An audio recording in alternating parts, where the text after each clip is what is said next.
ಕಡಲೆ ಇರಲಿ, ಹಲಸಂದೆ ಬೀಜ, ಕಪ್ಪು ಕಡಲೆ ಅಥವಾ ಬಿಳಿ ಕಡಲೆ, ಎಲ್ಲವೂ ಸ್ವಾದಿಷ್ಟವಾಗುತ್ತೆ.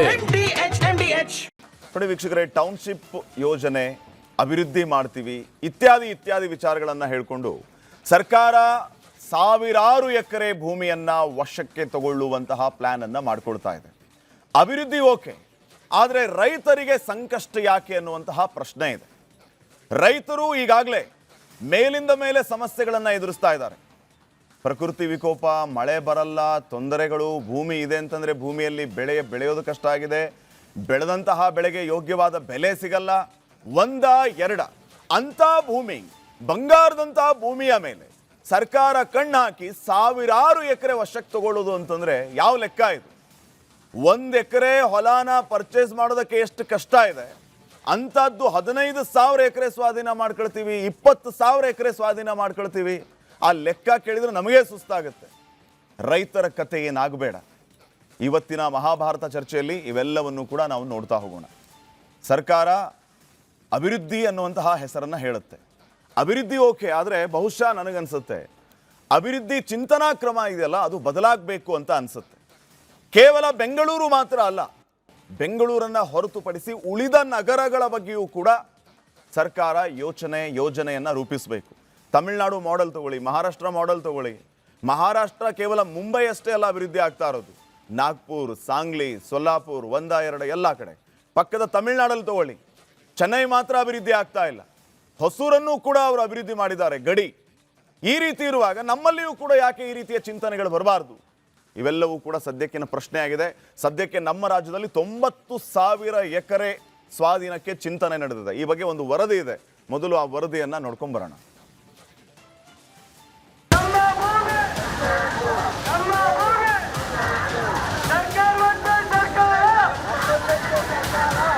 ಈ ಸರ್ಕಾರ ರೈತರು ಎಕಡ ವಲಯಕ್ಕೂ ಲಯಕ್ಕಿಲ್ಲ. ಈ ಸರ್ಕಾರ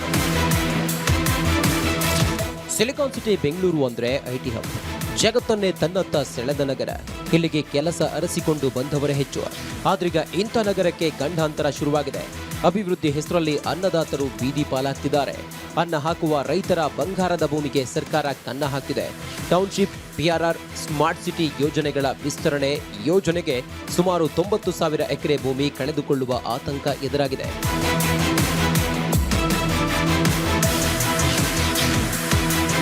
ಈಗಾಗಲೇ ಅನೇಕ ಕಡೆ ಟೌನ್ಶಿಪ್ ಯೋಜನೆಗೆ ಸರ್ಕಾರ ಜಾರಿ ಮಾಡಿದೆ.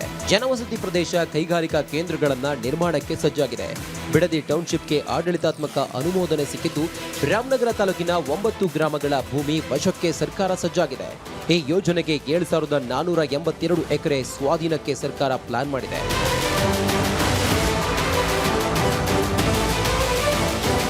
ಇನ್ನು ದೇವನಹಳ್ಳಿ ತಾಲೂಕಿನ ಚನ್ನರಾಯಪಟ್ಟಣ ಹೋಬಳಿಯ 13 ಗ್ರಾಮಗಳ ರೈತರು ರೋಷಾಗ್ನಿ ಹೊರಹಾಕಿದ್ದಾರೆ. 1,777 ಎಕರೆ ಫಲವತ್ತಾದ ಕೃಷಿ ಭೂಮಿಯನ್ನ ಭೂ ಸ್ವಾಧೀನಕ್ಕೆ ಸರ್ಕಾರ ಮುಂದಾಗಿದೆ. ಹೊಸಕೋಟೆ ಬಳಿ BCD ಸಿಟಿ ಟೌನ್ಶಿಪ್ ಯೋಜನೆಗೆ 300 ಎಕರೆ ಭೂಮಿ ಸರ್ಕಾರದ ಕಣ್ಣು ಬಿದ್ದಿದೆ. ಯಲಹಂಕ ಸಮೀಪ ಹೈಟೆಕ್ ಇಂಟಿಗ್ರೇಟೆಡ್ ಟೌನ್ಶಿಪ್ಗೆ 95 ಎಕರೆ ಬೇಕಾದ್ರೆ, ಸ್ವಿಫ್ಟ್ ಸಿಟಿ ಯೋಜನೆಗೆ ಮುತ್ತನಲ್ಲೂರು ಭಾಗದಲ್ಲಿ 2,451 ಎಕರೆ ಭೂಸ್ವಾಧೀನ ಗುರಿಯಾಗಿದೆ. ಜೊತೆಗೆ ಪೆರಿಫೆರಲ್ ರಿಂಗ್ ಯೋಜನೆಗೆ 2,650 ಎಕರೆ ವಶಕ್ಕೆ ಸರ್ಕಾರ ಪ್ಲಾನ್ ಮಾಡಿದೆ.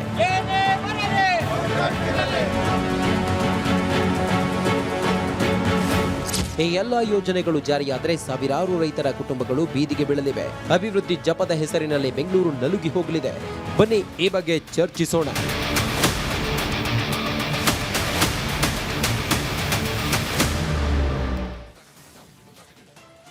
ವೀಕ್ಷಕರೇ, ರಿಪಬ್ಲಿಕ್ ಕನ್ನಡದ ಮುಖ್ಯ ಧ್ಯೇಯ ಏನಂತಂದರೆ ಅದು ಜನಾಭಿಪ್ರಾಯ. ಇವತ್ತಿನ ವಿಷಯದ ವಿಚಾರವಾಗಿ ನೀವು ಕೂಡ ನಿಮ್ಮ ಅಭಿಪ್ರಾಯವನ್ನು ನಮ್ಮ ಜೊತೆಗೆ ಮುಕ್ತವಾಗಿ ಹಂಚ್ಕೋಬಹುದಾಗಿದೆ. ಸ್ಕ್ರೀನ್ ಮೇಲೆ ನಂಬರ್ ಹೋಗ್ತಾ ಇದೆ, ನಂಬರನ್ನು ನೋಟ್ ಮಾಡ್ಕೊಳ್ಳಿ.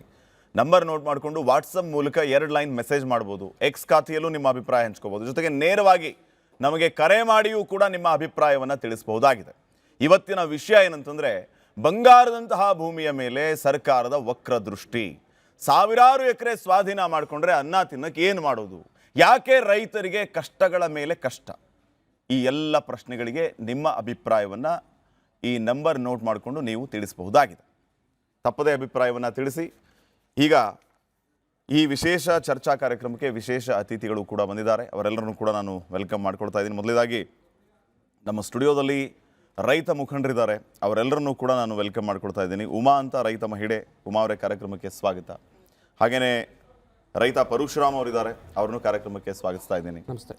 ಪ್ರಕಾಶ್ ಅವರಿದ್ದಾರೆ ರೈತರು, ಅವ್ರನ್ನೂ ಕೂಡ ಕಾರ್ಯಕ್ರಮಕ್ಕೆ ಸ್ವಾಗತಿಸ್ತಾ ಇದ್ದೀನಿ. ಬಿಜೆಪಿಯಿಂದ ಅಶೋಕ್ ಗೌಡ್ರಿದ್ದಾರೆ, ಗೌಡ್ರ ಕಾರ್ಯಕ್ರಮಕ್ಕೆ ಸ್ವಾಗತ. ಕಾಂಗ್ರೆಸ್ ವಕ್ತಾರರು ತೇಜಸ್ವಿನಿ ರಮೇಶ್ ಅವರಿದ್ದಾರೆ, ಅವ್ರನ್ನೂ ಕಾರ್ಯಕ್ರಮಕ್ಕೆ ಸ್ವಾಗತಿಸ್ತಾ ಮೇಡಮ್ ಕಾರ್ಯಕ್ರಮಕ್ಕೆ ಸ್ವಾಗತ.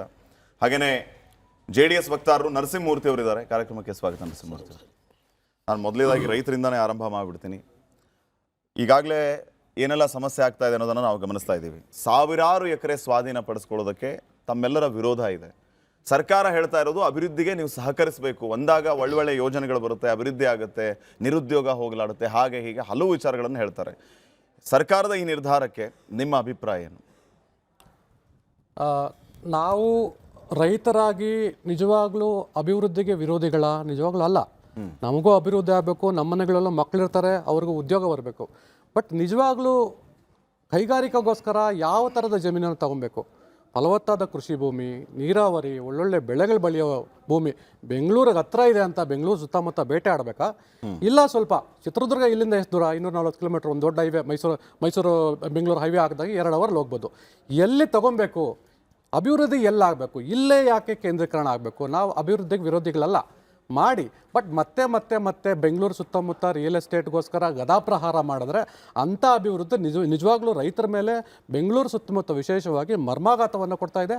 ಇದು ನಮಗೆ ನಿಜವಾಗ್ಲೂ ಉಸಿರುಗಟ್ಟಿಸ್ತಾ ಇದೆ. ಉಮಾ ಅವ್ರು ಏನು ಹೇಳ್ತೀರಿ ನೀವು? First reaction. ಇವ್ರಿಗೆ ಭೂಮಿ ಅಂದ್ರೆ ಸರಕು, ಆದ್ರೆ ಅದೇ ನಮ್ಗೆ ಬದುಕು. ಆಯ್ತಾ, ಇವತ್ತು ಆ ಭೂಮಿನ ಬಿಟ್ಟರೆ ನಮ್ಗೆ ಬದುಕಿಲ್ಲ. ಈಗ ನಾವು ಭೂಮಿಗೋಸ್ಕರ ಓಡಾಡ್ತಾ ಇದೀವಿ ಅಂದ್ರೆ ಜಮೀನಿಗೋಸ್ಕರ ಅಲ್ಲ, ಅಲ್ಲಿ ನಮ್ಮ ಪೂರ್ವಜರ ಸಮಾಧಿಗಳಿದೆ, ಅದು ನಮಗೆ ಭಾವನಾತ್ಮಕವಾಗಿ ನಾವು ಅಲ್ಲೇ ಬೆಳೆದಿರೋದು. ಸೊ ನಮಗೆ ಅದನ್ನು ಬಿಟ್ಟು ಬೇರೆ ಈಗ ಹೋದ್ರೆ ನಮಗೆ ಉಸಿರುಗಟ್ಟು. ನಿಜವಾಗ್ಲೂ ಈಗ ಸರ್ಜಾಪುರ ಏರಿಯಾ ನೀವು ನೋಡ್ಬೋದು, ಸಾಕಷ್ಟು ಬೆಳೆದು ನಿಂತಿದೆ. ಇನ್ನೂ ಅಭಿವೃದ್ಧಿ ಯಾಕೆ? ಅಲ್ಲಿ ಈಗ ಸದ್ಯಕ್ಕೆ ಓಡಾಡ್ಲಿಕ್ಕೆ ರಸ್ತೆ ಯಾವ ರೀತಿ ಇದೆ ಅಂದ್ರೆ, ಬೆಳಿಗ್ಗೆ 6 ಗಂಟೆಗೆ ಬಿಟ್ರೆ ನಾವು ಆಸ್ಪತ್ರೆಗೆ ಹೋಗ್ಬೇಕು ಅಂದ್ರೆ ಕನಿಷ್ಠ ಪಕ್ಷ 3 ಅವರ್. ಇದೇನಾ ಇವರ ಅಭಿವೃದ್ಧಿ? ಅಭಿವೃದ್ಧಿ ಅಂದಾಗ ಈಗ ಅಭಿವೃದ್ಧಿ ಹೇಳ್ತಿದ್ದಾರೆ. ನಮ್ಮ ಹಳ್ಳಿಗಳಲ್ಲಿ ನೋಡ್ಬೋದು, ಸಣ್ಣ ಪುಟ್ಟ ಶಾಲೆ, ಸರ್ಕಾರಿ ಶಾಲೆಗಳಲ್ಲಿ ಮುಚ್ಚುತ್ತಾ ಇದ್ದಾರೆ. ಈಗ ನಾವು ರೈತರು ಎಲ್ಲಿ ಹೋಗ್ಬೇಕು? ನಮ್ಮ ಮಕ್ಕಳು ನಾವೆಲ್ಲಿ ಬೆಳಿಬೇಕು? ಯಾವುದೇ ಒಂದು ರೈತ ಸಾಲ ಆಗಲಿ ನಮಗೆ ಸಿಗ್ತಾ ಇಲ್ಲ. ಈಗ ಯಾಕಂದ್ರೆ ನಮ್ಮ ಪಾಣಿಗಳಲ್ಲಿ KDB ಅಂತ ಹಾಕಿದ್ದಾರೆ. ನಾವು ಯಾವುದೇ ಇದಕ್ಕೆ ಹೋಗ್ಲಿ, ನಮ್ಮ ಭೂಮಿಗೆ ಎಲ್ಲ ಒಂದು ಹಡವು ಇಡಬೇಕು ಅಂದ್ರೆ ನಮಗೆ ಸಾಲಗಳು ಸಿಗೋದಿಲ್ಲ. ನಮ್ಮ ಮಕ್ಕಳನ್ನ ನಾವು ಓದಿಸೋದು ಹೇಗೆ? ನಮ್ಮ ಮನೆಯಲ್ಲಿ ಹಿರಿಯರು ಇರ್ತಾರೆ, ವಯಸ್ಸಾದವ್ರು ಇರ್ತಾರೆ, ಯಾವುದೋ ಒಂದು ಟ್ರೀಟ್ಮೆಂಟ್ಗೆ ಬೇಕು ಅಂದ್ರೆ ನಮಗೆ ಬೇಕು ಅಂದಾಗ ತಡಾರ ಅಂತ ನಮ್ಮ ಜಮೀನನ್ನೆಲ್ಲ ಅಡಾಡ ಇರ್ಬೋದು. ಈಗ ನಮ್ಗೆ ಅದು ಆಗ್ತಿಲ್ಲ. ನಮ್ಮಲ್ಲಿ ಎಷ್ಟೋ ಜನ ಹಾರ್ಟ್ ಅಟ್ಯಾಕ್ಕಿಂತ ಸಾಯ್ತಿದ್ದಾರೆ. ಯಾಕೆಂದ್ರೆ ನಮಗೆ ಈ ಅಕ್ವಿಸೇಷನ್ ಅಂತ ಭೂತ ಏನು ಇಡ್ಸಿದ್ದಾರೆ, ಇದರಿಂದ ನಮಗೆ ಜನಗಳಿಗೆ ಆಗ್ತಿಲ್ಲ, ಮಾನಸಿಕ ಒತ್ತಡ ಜಾಸ್ತಿ ಆಗ್ತಿದೆ. ಎಷ್ಟೋ ಜನ ಹಾರ್ಟ್ ಅಟ್ಯಾಕ್ಕಿಂತ ಸಾಯ್ತಿದ್ದಾರೆ. ಇದರಿಂದ ಏನು ಬರ್ತಾ ಇದೆ? ನಾವು ಯಾವತ್ತೂ ಅಭಿವೃದ್ಧಿಗೆ ವಿರೋಧಿ ಇಲ್ಲ, ನೀವು ಮಾಡಿ. ನಮಗೆ ಕೃಷಿ ಭೂಮಿಗಳು ಏನಿದೆ, ಕೃಷಿಗೆ ಯೋಗ್ಯವಾದ ಭೂಮಿಗಳನ್ನು ಬಿಟ್ಟು ಮಾಡಿ. ನಾವು ಅದನ್ನ ಬಿಟ್ಟು ಬೇರೆ ಏನು ಕೇಳ್ತಾ ಇಲ್ಲ ನಿಮ್ಮ ಹತ್ರ. ಎಸ್ ಪ್ರಕಾಶ್. ಈಗ ಅಭಿವೃದ್ಧಿಗೆ ನಾವು ವಿರೋಧ ಇಲ್ಲ. ನಮ್ಮ ಉಮಾ ಮೇಡಮ್ ಅವ್ರು ಹೇಳ್ದಂಗೆ ಅಭಿವೃದ್ಧಿ ಮಾಡಬೇಕಾದ್ರೆ ಎಂಥ ಭೂಮಿ ತಗೋಬೇಕು, ವ್ಯವಸಾಯಕ್ಕೆ ಯೋಗ್ಯವಾದ ಭೂಮಿ ತಗೋ, ಬಂಜರು ಭೂಮಿ, ಮಳೆಯಾಶ್ರಿತ ಭೂಮಿಗಳನ್ನು ತಗೋಬೇಕು ಅಂತ 2013 ಭೂಸ್ವಾಧೀನ ಕಾಯ್ದೆಯಲ್ಲಿ ಸ್ಪಷ್ಟವಾಗಿದೆ. ಇಂಥ ಸಮಯದಲ್ಲಿ ಈಗ ನಾನು ಬಿಡದಿದ್ರೆ ಹೇಳ್ಬೇಕಂತ ಅಂದರೆ ಸುಮಾರು ಈ 9,100 ಎಕರೆಯಲ್ಲಿ 2 ನದಿಗಳು ಇರ್ತವೆ. ಒಂದು ಋಷಭಾವತಿ ನದಿ, ಮತ್ತೊಂದು ಸುವರ್ಣಮುಖಿ ನದಿ. ಈ ನದಿಗಳು ಹರಿಯೋದ್ರಿಂದ ಅಲ್ಲಿಂದ ಪೈಪ್ಲೈನ್ ನದಿಗೆ ಹೊಂದ್ಕೊಂಡಂಥ ಪ್ರದೇಶಗಳು ನೀರಾವರಿ ಜೊತೆಗೆ ಒಂದು 2 ರಿಂದ 3 ಕಿಲೋಮೀಟರ್ 4 ಕಿಲೋಮೀಟರ್ ಪೈಪ್ ಲೈನಿಂಗ್ ಮಾಡ್ಕೊಬಂದು ವ್ಯವಸಾಯ ಮಾಡ್ತಾರೆ.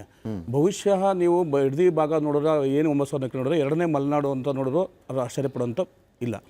ಅಷ್ಟೊಂದು ನೀರಾವರಿ ಇದೆ, ಅಂಕಿಅಂಶ ಇದೆ. ಇಲ್ಲಿ ತುಂಬ ಸ್ಪಷ್ಟವಾಗಿದೆ. ಸುಮಾರು ರೇಷ್ಮೆಯಿಂದ ಸುಮಾರು ವಾರ್ಷಿಕವಾಗಿ 35 ಕೋಟಿಯಷ್ಟು ವಾರ್ಷಿಕ ಆದಾಯ ಇದೆ. ತಿಂಗಳಿಗೆ 6.5 ಲಕ್ಷ ಲೀಟ್ರ್ ಉತ್ಪಾದನೆಗೆ KMF ಹೋಗ್ತಾ ಇದೆ. ಜೊತೆಗೆ ಇಷ್ಟೊಂದು 1.5 ಲಕ್ಷ ತೆಂಗಿದೆ, 1.5 ಲಕ್ಷ ಅಡಿಕೆ ಇದೆ, 3.5 ಲಕ್ಷ ಬಾಳೆ ಇದೆ. ಜೊತೆಗೆ ಎಲ್ಲ ಥರ ಬೇರೆ ಥರ ಮರಗಿಡಗಳನ್ನ ಅಂಕಿಅಂಶ ತಗೊಂಡ್ರೆ ಸುಮಾರು ನಮ್ಮದು 8 ಲಕ್ಷ ಮರಗಿಡಗಳಿದೆ. ಇಷ್ಟೊಂದು ಮರಗಿಡಗಳು ಕಳೆದು ಇಷ್ಟೊಂದು ನಗರೀಕರಣ ಮಾಡುವಂಥ ಅವಶ್ಯಕತೆ ಇದೆಯಾ? ಅಭಿವೃದ್ಧಿ ಅಂತ ನೀವು ಆಲ್ರೆಡಿ ಹೇಳ್ದಂಗೆ ಆರ್ಟೆಡ್ ಟೌನು ಬೆಂಗಳೂರನ್ನ ಹೊರತುಪಡಿಸಿ ಉತ್ತರ ಕರ್ನಾಟಕ, ಮಧ್ಯ ಕರ್ನಾಟಕ, ಕಲ್ಯಾಣ ಕರ್ನಾಟಕ ಈ ಭಾಗಕ್ಕೆ ಹೋದರೆ ಒಂದು ಟೌನ್ಶಿಪ್, ಅಲ್ಲೂ ಕೈಗಾರಿಕಾ ಪ್ರದೇಶ ಮಾಡಿ. ಬೆಂಗಳೂರನ್ನ ಒತ್ತಡ ತಪ್ಪಿಸಬೇಕು ಅಂದರೆ ಕೇವಲ ಬೆಂಗಳೂರು ಪಕ್ಕ ಅಭಿವೃದ್ಧಿ ಮಾಡೋದಾಗಲ್ಲ, ಬೆಂಗಳೂರಿಗೆ ಜನ ವಲಸೆ ಬರೋದು ತಪ್ಪಿಸಬೇಕು. ಉತ್ತರ ಕರ್ನಾಟಕದಲ್ಲಿ ಅಭಿವೃದ್ಧಿ ಆ ಜನ ಇಲ್ಲಿಗೆ ಬೆಂಗಳೂರಿಗೆ ಯಾಕೆ ಬರ್ತಾರೆ? ಸೊ ಕರ್ನಾಟಕದ ಎಲ್ಲ ಭಾಗದಲ್ಲೂ ಅಭಿವೃದ್ಧಿ ಮಾಡಿ. ಅಲ್ಲಿ ಬಂಜರು ಭೂಮಿ ಇದೆ, ಎಲ್ಲೂ ವ್ಯವಸಾಯಕ್ಕೆ ಯೋಗ್ಯವಾದ ಭೂಮಿ ಇಲ್ಲ, ಅಂಥ ಒಂದು ಭೂಮಿಗಳನ್ನ ತೊಗೊಂಡು ಮಳೆಯಾಶ್ರಿತ ಭೂಮಿಗಳು ತೊಗೊಂಡು ಒಳ್ಳೆ ಬೆಲೆ ಕೊಟ್ಟು ರೈತರಿಗೆ ಅಂಥ ಜಾಗ ತೊಗೊಂಡು ನೀವು ಅಭಿವೃದ್ಧಿ ಮಾಡಿ, ಕೈಗಾರಿಕೆನೂ ಮಾಡಿ, ನಮ್ಮ ಸಂತೋಷ, ಟೌನ್ಶಿಪ್ಪು ಮಾಡಿ, ಮತ್ತು ಇನ್ನೊಂದು ಬಡಾವಣೆಗಳು ಮಾಡೋಕ್ಕೆ ವಿರೋಧ ಇಲ್ಲ. ಬಟ್ ನೀವು ನೀರಾವರಿ ಭೂಮಿ ಹಾಕಬೇಕು. ಇಷ್ಟೊಂದು ಮಳೆ ಆಶ್ರಿತ, ಆಮೇಲೆ ಅತ್ಯಂತ ವರ್ಷ ಪೂರ್ತಿ ನಮಗೆ 3 ವರ್ಷ 4 ವರ್ಷ ಮಳೆ ಬೀಳಲ್ಲ ಅಂದ್ರೂ ನಮ್ದು ಹಸಿರುತ್ತೆ ವರ್ಷ ಪೂರ್ತಿ. ಹಾಗಾಗಿಂತ ನೀರಾವರಿ ಭೂಮಿನ ಕೈ ಬಿಡಬೇಕು ಅಂತ ನಮ್ಮ ಒತ್ತಡ. ಓಕೆ, ಬಹುಶಃ ಬೆಂಗಳೂರಿನ ಒತ್ತಡ ಏನು ಕಡಿಮೆ ಆಗಿಲ್ಲ ಯೋಜನೆಗಳಿಂದ, ಅಥವಾ ಆಗೋದೂ ಇಲ್ಲ. ಇನ್ನೂ ಒತ್ತಡ ಜಾಸ್ತಿ ಆಗುತ್ತೆ, ಕುಡಿಯೋ ನೀರಿಗೆ ಸಮಸ್ಯೆ ಆಗುತ್ತೆ, ಜನಸಂಖ್ಯೆ ಹೆಚ್ಚಳ ಆಗುತ್ತೆ, ಕಸ ನಿರ್ವಹಣೆ ತೊಂದರೆ ಆಗುತ್ತೆ, ಹೀಗೆ ಲಿಸ್ಟ್ ದೊಡ್ಡದಾಗ್ತಾ ಹೋಗುತ್ತೆ. ನಾನು ತೇಜಸ್ವಿನಿ ಅವ್ರನ್ನ ಮಾತಾಡ್ತೀನಿ. ಮೇಡಮ್, ಈಗ ಅಭಿವೃದ್ಧಿ ಓಕೆ, ಆದರೆ ಅಭಿವೃದ್ಧಿಯ ವಿಚಾರದಲ್ಲಿ ಚಿಂತನಾ ಕ್ರಮ ಅನ್ನುವಂಥದ್ದು ಇದೆ. ಆ ಚಿಂತನಾ ಕ್ರಮ ಬದಲಾಗಬೇಕಾ ಅನ್ನುವಂತಹ ಪ್ರಶ್ನೆ ಇದೆ. ಯಾಕಂದರೆ ಈಗಾಗಲೇ ನಾವು ಆರಂಭದಲ್ಲಿ ಹೇಳ್ತಾ ಇದ್ವಿ, ಬೆಂಗಳೂರಿನ ಹೊರತುಪಡಿಸಿ ಬೇರೆ ಕಡೆನೂ ನೀವು ಡೆವಲಪ್ಮೆಂಟ್ ಮಾಡ್ಬೋದು. ಇಲ್ಲಿ ಜನ ಆಕ್ರೋಶವನ್ನು ವ್ಯಕ್ತಪಡಿಸ್ತಾ ಇದ್ದಾರೆ, ರೈತರು ಭೂಮಿ ಕೊಡಲ್ಲ ಅಂತ ಹೇಳ್ತಾ ಇದ್ದಾರೆ. ಹಠಕ್ಕೆ ಬಿದ್ದು ಪ್ರತಿಷ್ಠೆಯಾಗಿ ತಗೊಂಡು ನಾನು ಮಾಡಿಯೇ ತೀರ್ತೀನಿ ಅನ್ನುವಂತಹ ಹಠ ಯಾಕೆ? ಈ ಪ್ರತಿಷ್ಠೆಯಾಗಿ ತಗೊಂಡ್ರ ನಮ್ಮನ್ನು ಆಳುವ ನಾಯಕರು ಅನ್ನುವಂಥ ಪ್ರಶ್ನೆಯೂ ಇದೆ. ಇಲ್ಲ, ಆರ್ ಕನ್ನಡ ಇವತ್ತು ಏನು ಚಾನೆಲ್ ಇಂಥದ್ದೊಂದು ಪ್ರಮುಖವಾದ ವಿಷಯ ಮತ್ತು ಜನರ ಜೀವನದ ಬದುಕಿಗೆ ಸಂಬಂಧಪಟ್ಟಂಥ ವಿಷಯ. ಇದರಲ್ಲಿ ಹಠ ಪ್ರತಿಷ್ಠೆ ಪ್ರಶ್ನೆ ಬರೋದೇ ಇಲ್ಲ. ರೂಲಿಂಗ್ ಪಾರ್ಟಿ ಇರಲಿ, ಅಪೋಸಿಷನ್ ಇರಲಿ ಅಥವಾ ಮೀಡಿಯಾಗಳಿರಲಿ, ಒಂದು ನಾನು ತಮ್ಮ ಚಾನಲ್ ಮೂಲಕ ಒಂದು ಅಶ್ಯೂರೆನ್ಸ್ ಮಾಡೋಕ್ಕೆ ಇಷ್ಟಪಡ್ತೀನಿ. ಡೆಮಾಕ್ರಸಿಯಲ್ಲಿ ಮಾತುಕತೆ, ಅವರ ಅಹವಾಲನ್ನು ಕೇಳ್ತಕ್ಕಂಥದ್ದು, ಅವರು ವ್ಯಕ್ತಪಡಿಸಿರುವ ನಿಜವಾದ ಆತಂಕಗಳನ್ನು ನಿವಾರಣೆ ಮಾಡ್ತಕ್ಕಂಥದ್ದು ಮತ್ತು ಜನಸ್ನೇಹಿಯಾದ ಜನತೆಗೋಸ್ಕರ ಇರುವಂತಹ ಒಂದು ಅಭಿವೃದ್ಧಿಯ ಪರ ಈ ಸರ್ಕಾರ ಇದೆ. ಬಿಟ್ಟರೆ ಆ ರೀತಿ ಹಠ ಮಾಡಿ, ಬಲಪ್ರಯೋಗ ಮಾಡಿ, ಆ ರೀತಿ ದೌರ್ಜನ್ಯ ಮಾಡಿ ಇಂಥ ಯೋಜನೆಗಳನ್ನು ತರ್ತೀವಿ ಅನ್ನೋ ಆತಂಕ ಇದ್ದರೆ, ನಾನೇನೋ ಬೇರೇನೋ ಕಾರಣಕ್ಕೆ ನಮ್ಮ ಮುಖ್ಯಮಂತ್ರಿಗಳನ್ನು ಮೀಟ್ ಮಾಡಿದ್ದೀನಿ. ನಾನೊಂದು ಅಶ್ಯೂರ್ ಮಾಡ್ತೀನಿ ನಿಮಗೆ, ನಮ್ಮ ಮುಖ್ಯಮಂತ್ರಿಗಳಾದಂಥ ಸಿದ್ದರಾಮಯ್ಯನವರ ನೇತೃತ್ವದಲ್ಲಿ ಕಾಂಗ್ರೆಸ್ ಸರ್ಕಾರ ಅಂಥದ್ದಕ್ಕೆ 100ಕ್ಕೆ 100 ಅದು ಅನುವು ಮಾಡಿ ಕೊಡಲ್ಲ ಅನ್ನೋ ಮಾತನ್ನು ನಾನು ಆತ್ಮವಿಶ್ವಾಸದಿಂದ ಒಂದು ಹೇಳ್ತೀನಿ. ಎರಡನೇದು, ಅಭಿವೃದ್ಧಿ ನಾಗರಿಕ ಸಮಾಜ ಉಗಮ ಆದಾಗಿನಿಂದ ಬರ್ತಾ ಇದೆ. ಅದರಲ್ಲಿ ಅನಿವಾರ್ಯ ಅಭಿವೃದ್ಧಿಗಳು ಯಾವುದು? ಈಗ ಸಾರ್ವಜನಿಕ ಹಿತಾಸಕ್ತಿಯ ಅಭಿವೃದ್ಧಿಗಳು ಯಾವುದು? ರಸ್ತೆ ಬರುತ್ತೆ, ಆಸ್ಪತ್ರೆ ಬರುತ್ತೆ, ಅಥವಾ ಕುಡಿಯುವ ನೀರಿನ ಯೋಜನೆಗಳು ಬರುತ್ತೆ, ಅಥವಾ ಒಂದು ಇಂಡಸ್ಟ್ರಿ ಬರುತ್ತೆ. ನಾನು ಕೆಲವೊಂದು ವಿಚಾರ, ಉಮಾ ಅವರು ಮಾತಾಡಿದಾಗ, ಪರಶುರಾಮ್ ಮತ್ತು ನನ್ನ ಸಹೋದರ ಮಾತಾಡಿದಾಗ, ನಾನು ಒಂದು ಸಿದ್ದು ಅವರನ್ನು ಅನ್ನರಾಮಯ್ಯ ಅಂತ ಕರೆದ್ರು. ಆ ಯೋಜನೆ ಬಗ್ಗೆ ಕೆಲವು ಈ ಗ್ಯಾರಂಟಿ ಅಂತ ಸಂದರ್ಭಗಳಲ್ಲಿ ಬಂದಾಗಲೂ ಕೂಡ ಮನುಷ್ಯನಿಗೆ ಬೇಕಾದಂಥ ಬೇಸಿಕ್ ಅಂದರೆ ಇವತ್ತು ವಿಶೇಷವಾಗಿ ಇದು ನನ್ನ ಕ್ಷೇತ್ರ ಕೂಡ, ತಾವಿವತ್ತು ಏನು ಚರ್ಚೆ ಮಾಡ್ತಾ ಇದ್ದೀರಿ, ಆನೇಕಲ್ ಭಾಗ ಇರ್ಬೋದು ಅಥವಾ ಹೊಸಕೋಟೆ ಸ್ವಲ್ಪ ಆಚೆ ಬಂದ್ರೂ, ಮತ್ತು ಅದು ನನ್ನ ಹುಟ್ಟೂರಿನ ಕಡೆ ಬರುತ್ತೆ. ಹಾಗೆಯೇ ರಾಮನಗರ ಎಲ್ಲ ನನ್ನ ಕ್ಷೇತ್ರ. ನಾನು ಅಲ್ಲಿ ಲೋಕಸಭಾ ಸದಸ್ಯ ಆಗಿದ್ದಂಥವರು. ರೈತನ ಕಣ್ಣಲ್ಲಿ ರಕ್ತವನ್ನು ಬರೆಸಿ, ರೈತನ ಕಣ್ಣಲ್ಲಿ ನೋವನ್ನು ಕೊಟ್ಟು ಅದಕ್ಕೆ ಅಭಿವೃದ್ಧಿಯನ್ನು ಅನ್ನುವಂಥದ್ದಕ್ಕೆ ನಾವ್ಯಾರು ಸಪೋರ್ಟ್ ಇಲ್ಲ, ನಂಬರ್ 1. ನಂಬರ್ 2, ಯಾವ ಪ್ರಮಾಣದಲ್ಲಿ ಯಾವ ಕಾಸ್ಗೋಸ್ಕರ ಮಾಡ್ತಿದ್ದಾರೆ ಇನ್ನೂ ಆರಂಭಿಕ ಹಂತದಲ್ಲಿದೆ. ಪ್ರತಿಯೊಂದು ಸಂದರ್ಭದಲ್ಲೂ ಬಾಧಿತರೇನಿದ್ದಾರೆ, ಆ ಭಾಗದಲ್ಲಿ ಬರ್ತಕ್ಕಂತಹ ಒಂದು ತೊಂದರೆಗೆ ಒಳಗಾಗ್ತಕ್ಕಂಥವ್ರು ಏನಿದ್ದಾರೆ, ಅವರ ಜೊತೆ ನಿರಂತರವಾದ ಮಾತುಕತೆಯನ್ನು ನಡೆಸಬೇಕು. ಅವಸರ ಮಾಡುವಂತಿಲ್ಲ, ಬಲ ಪ್ರಯೋಗ ಮಾಡುವಂತಿಲ್ಲ. ಈ ಸರ್ಕಾರ ನಿಮ್ಮ ಪರವಾಗಿದೆ. ನಿಮ್ಮ ಅಂತರಾಳದ ವಿಷಯಗಳನ್ನು ಎಲ್ಲ ಹಂತದಲ್ಲೂ ನಿಮ್ಮ ನೋವನ್ನು ಕೇಳಲಿಕ್ಕೆ ಅವಕಾಶ ಮಾಡಿಕೊಡುತ್ತೆ ಅನ್ನೋ ಮಾತನ್ನ ನಾನು ಇವತ್ತು ಹೇಳಕ್ ಇಷ್ಟಪಡ್ತೀನಿ. ಅಭಿವೃದ್ಧಿ ಅನಿವಾರ್ಯ ಸಂದರ್ಭಗಳಲ್ಲಿ ಅಥವಾ ಈ ರೀತಿ ಒಂದು ತುರ್ತು ಸಂದರ್ಭಗಳಲ್ಲಿ ಏನ್ ಮಾಡಬೇಕು. ಎಷ್ಟೋ ಸಾರಿ ಕನ್ನಂಬಾಡಿ ಕಟ್ಟೆ, ನಾನು ಮಾಧ್ಯಮದಲ್ಲಿದ್ದಾಗ ಪ್ರತಿಯೊಂದರ ಹಿಂದೆ ಕಣ್ಣೀರಿನ ಕಥೆ ಇದೆ. ಎಷ್ಟೋ ಇವತ್ತು ಆಲಮಟ್ಟಿ ಡ್ಯಾಮ್ ಇರ್ಬೋದು, ಡ್ಯಾಮ್ಗಳು ಬಂದಾಗ, ಜಲಾಶಯಗಳನ್ನು ಕಟ್ಟಿದಾಗ ಬದುಕು ಸುಲಭ ಅಲ್ಲ, ಅದರಿಂದ ಆಚೆ ಬರಕ್ ಚಾನ್ಸೇ ಇಲ್ಲ. ಜಮ್ಮು ಕಾಶ್ಮೀರದಲ್ಲಿ ಹೇಗೆ ಪಂಡಿತರನ್ನ ಹೊರಗೋಗಿ ಬಂದಾಗ ಮಾತೃಭೂಮಿಯಿಂದ ಹೇಗೆ ದೂರ ಆಗುವಂತ ನೋವಿದೆ, ಒಬ್ಬ ರೈತ, ಅದರಲ್ಲೂ ಈ ಕಡೆ ಸಿಲ್ಕು ಮಿಲ್ಕು ನಮ್ಮ ಜೀವನಾಡಿಯಾಗಿದೆ, ಬದುಕನ್ನ ಬಲವಂತವಾಗಿ ಕಿತ್ಕೊಳ್ಳೋ ಪ್ರಶ್ನೆನೇ ಇಲ್ಲ. ದೇವನಹಳ್ಳಿ ತನಕ ಇವತ್ತು ಹೋಗಿದೆ. ಯಾರಿಗೋಸ್ಕರ? ಬೆಂಗಳೂರಿಗರ್ಗ, ಹೊರಗಡೆಯವ್ರಿಗ, ರಿಯಲ್ ಎಸ್ಟೇಟ್ಗ ತಾವೇನು ಆತಂಕಗಳನ್ನು ಎತ್ತಿದ್ದೀರಿ, ಇದನ್ನು ಎಲ್ಲ ಹಂತದಲ್ಲೂ ಚರ್ಚೆ ಮಾಡಲಾಗುತ್ತೆ.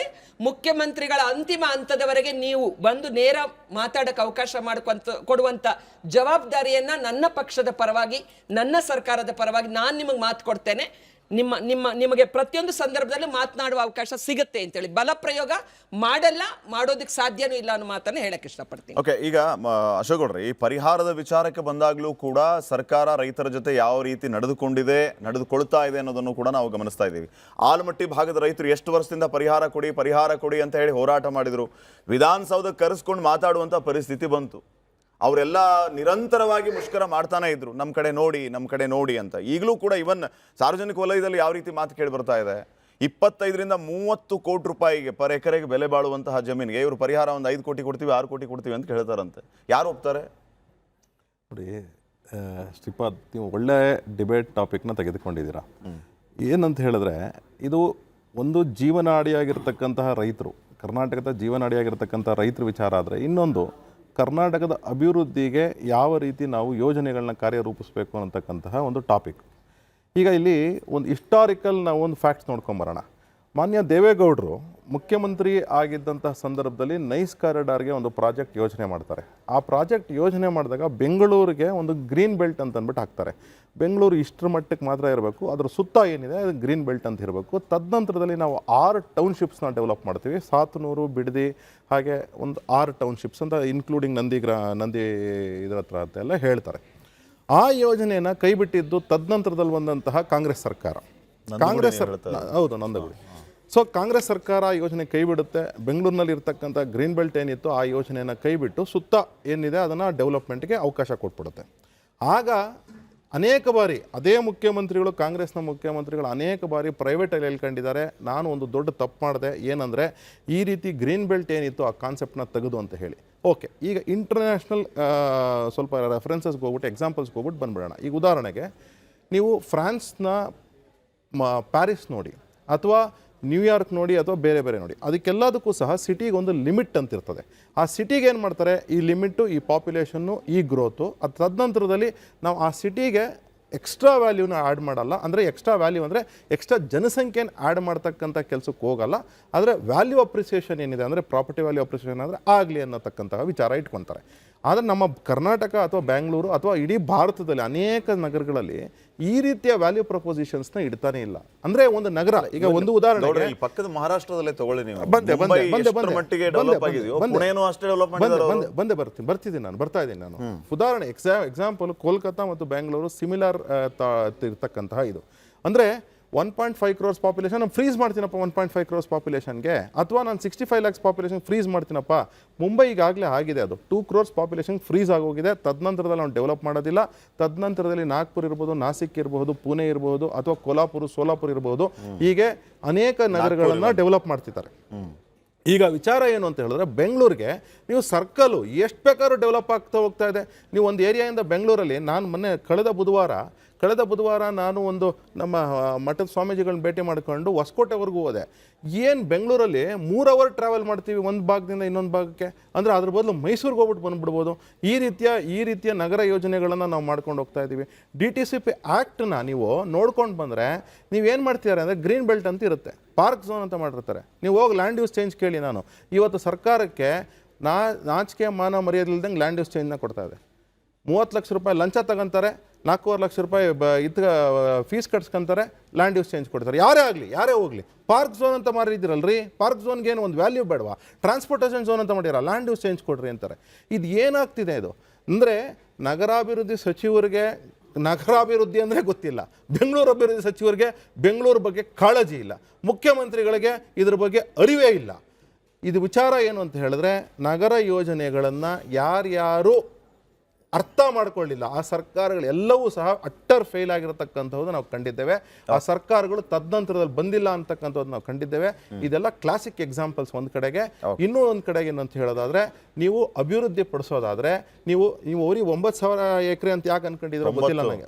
90,000 ಕರೆಕ್ಟ್ ಇದೆ, 90,000. ಯಾಕೆಂದ್ರೆ ನೀವು KIDB ಲ್ಯಾಂಡು ಈಗ ನಮ್ಮ ಕನಕಪುರ ರೋಡಲ್ಲಿ BDA ಅಕ್ವಿಸಿಷನ್ ನಡೀತಾ ಇದೆ, KIDB ಅಕ್ವಿಸಿಷನ್ ನಡೀತಿದೆ. ಮೈಸೂರು ರೋಡಲ್ಲಿ ಬಿಡಿ ಇತ್ಲ ಕಡೆ ಇಲ್ಲಿ ನಮ್ಮ ರಾಜರಾಜೇಶ್ವರಿ ಕಾಲೇಜ್ ಸುತ್ತ ಮತ್ತು ಅದು ಸುತ್ತಮುತ್ತ ಎಲ್ಲನೂ ಅಕ್ವಿಸಿಷನ್ ನಡೀತಾ ಇದೆ. ನಿಮ್ಗೆಲ್ಲ ಯಾವುದೇ ಇದಕ್ಕೆ ಹೋಗಲಿ, ನಮ್ಮ ಆನೇಕಲ್ ಪ್ರಾಧಿಕಾರ ಅಂತ ತಗೊಂಡೋಗಿ BDAಗೆ ಸೇರಿಸ್ತೀವಿ ಅಂತ ಹೇಳ್ಬಿಟ್ಟು ಈಗ ಹೇಳ್ತಾ ಇದ್ದಾರೆ. ಅಂದರೆ ಅರ್ಥ ಏನು ಅಂದರೆ, ಒಂದು ಯೋಜನೆ, ಒಂದು ಮುಂದಾಲೋಚನೆ, ಒಂದು ದೃಷ್ಟಿಕೋನ ಏನೂ ಇಲ್ಲ ಅಂತ ಹೇಳಿದ್ರೆ ಯಾಕ್ರಿ ಸರ್ಕಾರಗಳಿರ್ಬೇಕು? ಯಾಕ್ರಿ ರೈತರಿಗೆ ಅತ್ಲ ಕಡೆ ಕಣ್ಣೀರು ಒರೆಸ್ತಾ ಇಲ್ಲ, ಇತ್ಲ ಕಡೆ ನಗರಾಭಿವೃದ್ಧಿಗೂ ಸಹ ನೀವು ಒತ್ತು ಕೊಡ್ತಾ ಇಲ್ಲ? What is your vision for Bengaluru? ಮಾತಾಡಿದ್ರೆ ಬ್ರ್ಯಾಂಡ್ ಬೆಂಗಳೂರು ಅಂದರೆ ಏನಪ್ಪ? ಈಗ ಸಿಂಗಾಪುರ್ ಇದೆ, ಬ್ರ್ಯಾಂಡ್ ಸಿಂಗಾಪುರ್, ಹೌದಪ್ಪ 53 ಲಕ್ಷ ಫ್ರೀಸ್ ಆಗಿದೆ. ನಾವು ನೋಡ್ಕೊಂಬರ್ತೀವಿ 28 ವರ್ಷಗಳಿಂದ, ಕಳೆದ 28 ವರ್ಷಗಳಿಂದ 1998 ಇಂದ ಇವತ್ತವರೆಗೂ ಸಹ ಸಿಂಗಾಪುರ್ನಲ್ಲಿ ಕೌಂಟರ್ ಇದೆ. ನಾನು urban planner, I am A qualified person ಇಂದ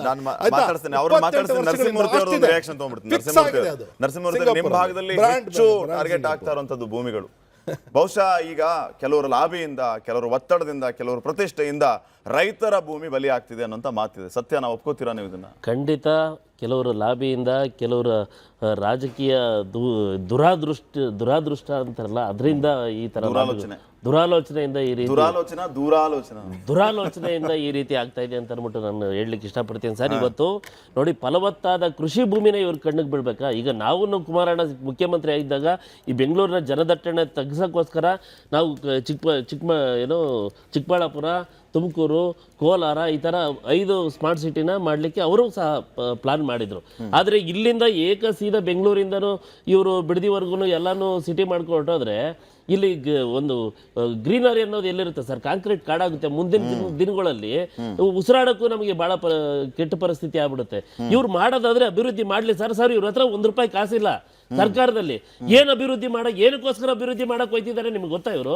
ಇವರು ಸಾಲ ತಗೊಂಬಂದು ನಮ್ಮಗಳ ಮೇಲೆ ಹಾಕಿ ಹಣನ ಲೂಟಿ ಹೊಡೆಯೋಕ್ಕೋಸ್ಕರ ಇವರು ಇದು ಮಾಡ್ತಾ ಇರೋದು. ಈಗ ಇರೋ ಸಿಟಿನೇ ಇವರು ಅಭಿವೃದ್ಧಿ ಮಾಡೋಕ್ಕಾಗಿಲ್ಲ, ಮೂಲಭೂತ ಸೌಕರ್ಯ ಕೊಡೋಕ್ಕಾಗಿಲ್ಲ. ಬೆಂಗಳೂರಲ್ಲಿ ಟನಲ್ ರೋಡ್ ಮಾಡಕ್ ಹೋಯ್ತಾರೆ, ಅಲ್ಲಿ ಹಿಮಾಲಯದಲ್ಲಿ ಕಾಶ್ಮೀರಲ್ಲಿ ಮಾಡೋದಕ್ಕಿಂತ 30% ಎಕ್ಸ್ಟ್ರಾ ಮಾಡಕ್ ಹೋಯ್ತಾರೆ ಟನಲ್ ರೋಡ್ನ. ಆಮೇಲೆ ಯಾವ್ದೋ ಬಿಸ್ನೆಸ್ ಕಾರಿಡಾರ್ ಅಂತ ಮಾಡಕ್ ಹೋಯ್ತಾರೆ.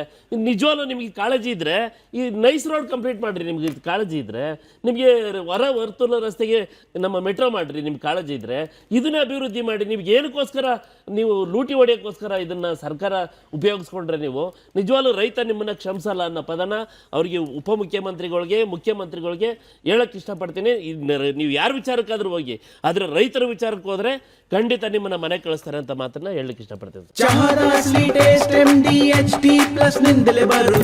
ಗಂಟು ಕಟ್ಟಿಕೋ ಲವಂಗ, ಹಸಿರು ಏಲಕ್ಕಿಯಿಂದ ತುಂಬಿದ MDH+ ಮಸಾಲೆ. ಓಕೆ, ನಾನು ತೇಜಸ್ವಿನಿ ಅವರನ್ನು ಮಾತಾಡ್ತೀನಿ. ಅದಕ್ಕಿಂತ ಮುಂಚೆ ಇವತ್ತಿನ ಪೋಲ್ ಕ್ವಶನ್ ಒಂದ್ಸರಿ ನೋಡ್ಕೊಂಬರೋಣ. ಜನ ಈ ಪೋಲ್ ಕ್ವಶನ್ಗೆ ಉತ್ತರವನ್ನ ನೀಡಬಹುದಾಗಿದೆ QR ಕೋಡ್ ಅನ್ನು ಸ್ಕ್ಯಾನ್ ಮಾಡುವ ಮೂಲಕ. ಇವತ್ತಿನ ಕ್ವಶನ್: ಸರ್ಕಾರ ಅಭಿವೃದ್ಧಿ ಹೆಸರಲ್ಲಿ ರೈತರ ಭೂಮಿಯನ್ನ ಸ್ವಾಧೀನ ಮಾಡಿಕೊಳ್ಳೋದು ಸರಿನಾ ಅನ್ನುವಂತಹ ಪ್ರಶ್ನೆ. ಸರ್ಕಾರ ಅಭಿವೃದ್ಧಿಯ ಹೆಸರಲ್ಲಿ ರೈತರ ಭೂಮಿಯನ್ನ ಸ್ವಾಧೀನ ಮಾಡಿಕೊಳ್ಳೋದು ಸರಿನಾ ಅನ್ನುವಂಥ ಪ್ರಶ್ನೆ ಇದೆ. ಸ್ಕ್ರೀನ್ ಮೇಲೆ QR ಕೋಡ್ ಹೋಗ್ತಾ ಇದೆ. ಆ QR ಕೋಡನ್ನು ಸ್ಕ್ಯಾನ್ ಮಾಡಿ ಸರಿನಾ, ತಪ್ಪಾ ಅಥವಾ ಗೊತ್ತಿಲ್ಲ ನೀವು ಉತ್ತರವನ್ನು ನೀಡಬಹುದಾಗಿದೆ. ಕಾರ್ಯಕ್ರಮದ ಕೊನೆಯ ಭಾಗದಲ್ಲಿ ಯಾರು ಯಾವುದಕ್ಕೆ ಸರಿ ಅಂದರು ಎಷ್ಟು ಜನ, ಯಾರು ಯಾವುದಕ್ಕೆ ತಪ್ಪು ಅಂದರು ಎಷ್ಟು ಜನ, ಈ ಎಲ್ಲ ವಿಚಾರಗಳ ಬಗ್ಗೆ ನಾವು ಪರ್ಸೆಂಟೇಜ್ ಲೆಕ್ಕದಲ್ಲಿ ಉತ್ತರವನ್ನು ಕೊಡ್ತಾ ಹೋಗ್ತೀವಿ. ಈಗ ನಾನು ಡಿಬೇಟನ್ನು ಮುಂದುವರಿಸ್ತಾ ಇದ್ದೀನಿ. ತೇಜಸ್ವಿನಿಯವರು, ನಿಮ್ಮ ಹತ್ರ ದುಡ್ಡೇ ಇಲ್ಲ, ಸರ್ಕಾರದಲ್ಲಿ ಖಜಾನೆ ಖಾಲಿಯಾಗಿದೆ, ಹೆಂಗೆ ಅಭಿವೃದ್ಧಿ ಮಾಡ್ತೀರಿ ನೀವು? ರೈತರಿಗೆ ಕಷ್ಟ ಕೊಡೋದು ಬಿಟ್ಟರೆ ಬೇರೆ ನಿಮ್ಗೆ ಏನು ಗೊತ್ತಿಲ್ಲ ಅನ್ನುವಂಥದ್ದು ಇವರ ನೇರ ಆರೋಪ ಆಗಿದೆ. ಖಜಾನೆ ಖಾಲಿಯಾಗಿದೆ ಇಲ್ಲ ಅಂತಕ್ಕಂಥದ್ದು ಅವರಿಷ್ಟು ವಿಚಲಿತರಾಗಿರೋದು ನೋಡಿದ್ರೆ ಗೊತ್ತಾಗುತ್ತೆ. ಖಾಲಿ ಆಗಿದ್ಮೇಲೆ ಯಾಕೆ ಚಿಂತೆ ಯಾಕೆ ಮಾಡ್ತೀರಾ? ಬಿಡಿ. ಒಂದ್ ನಿಮಿಷ ಕ್ರಾಸ್ ಟಾಕ್ ಬೇಡ.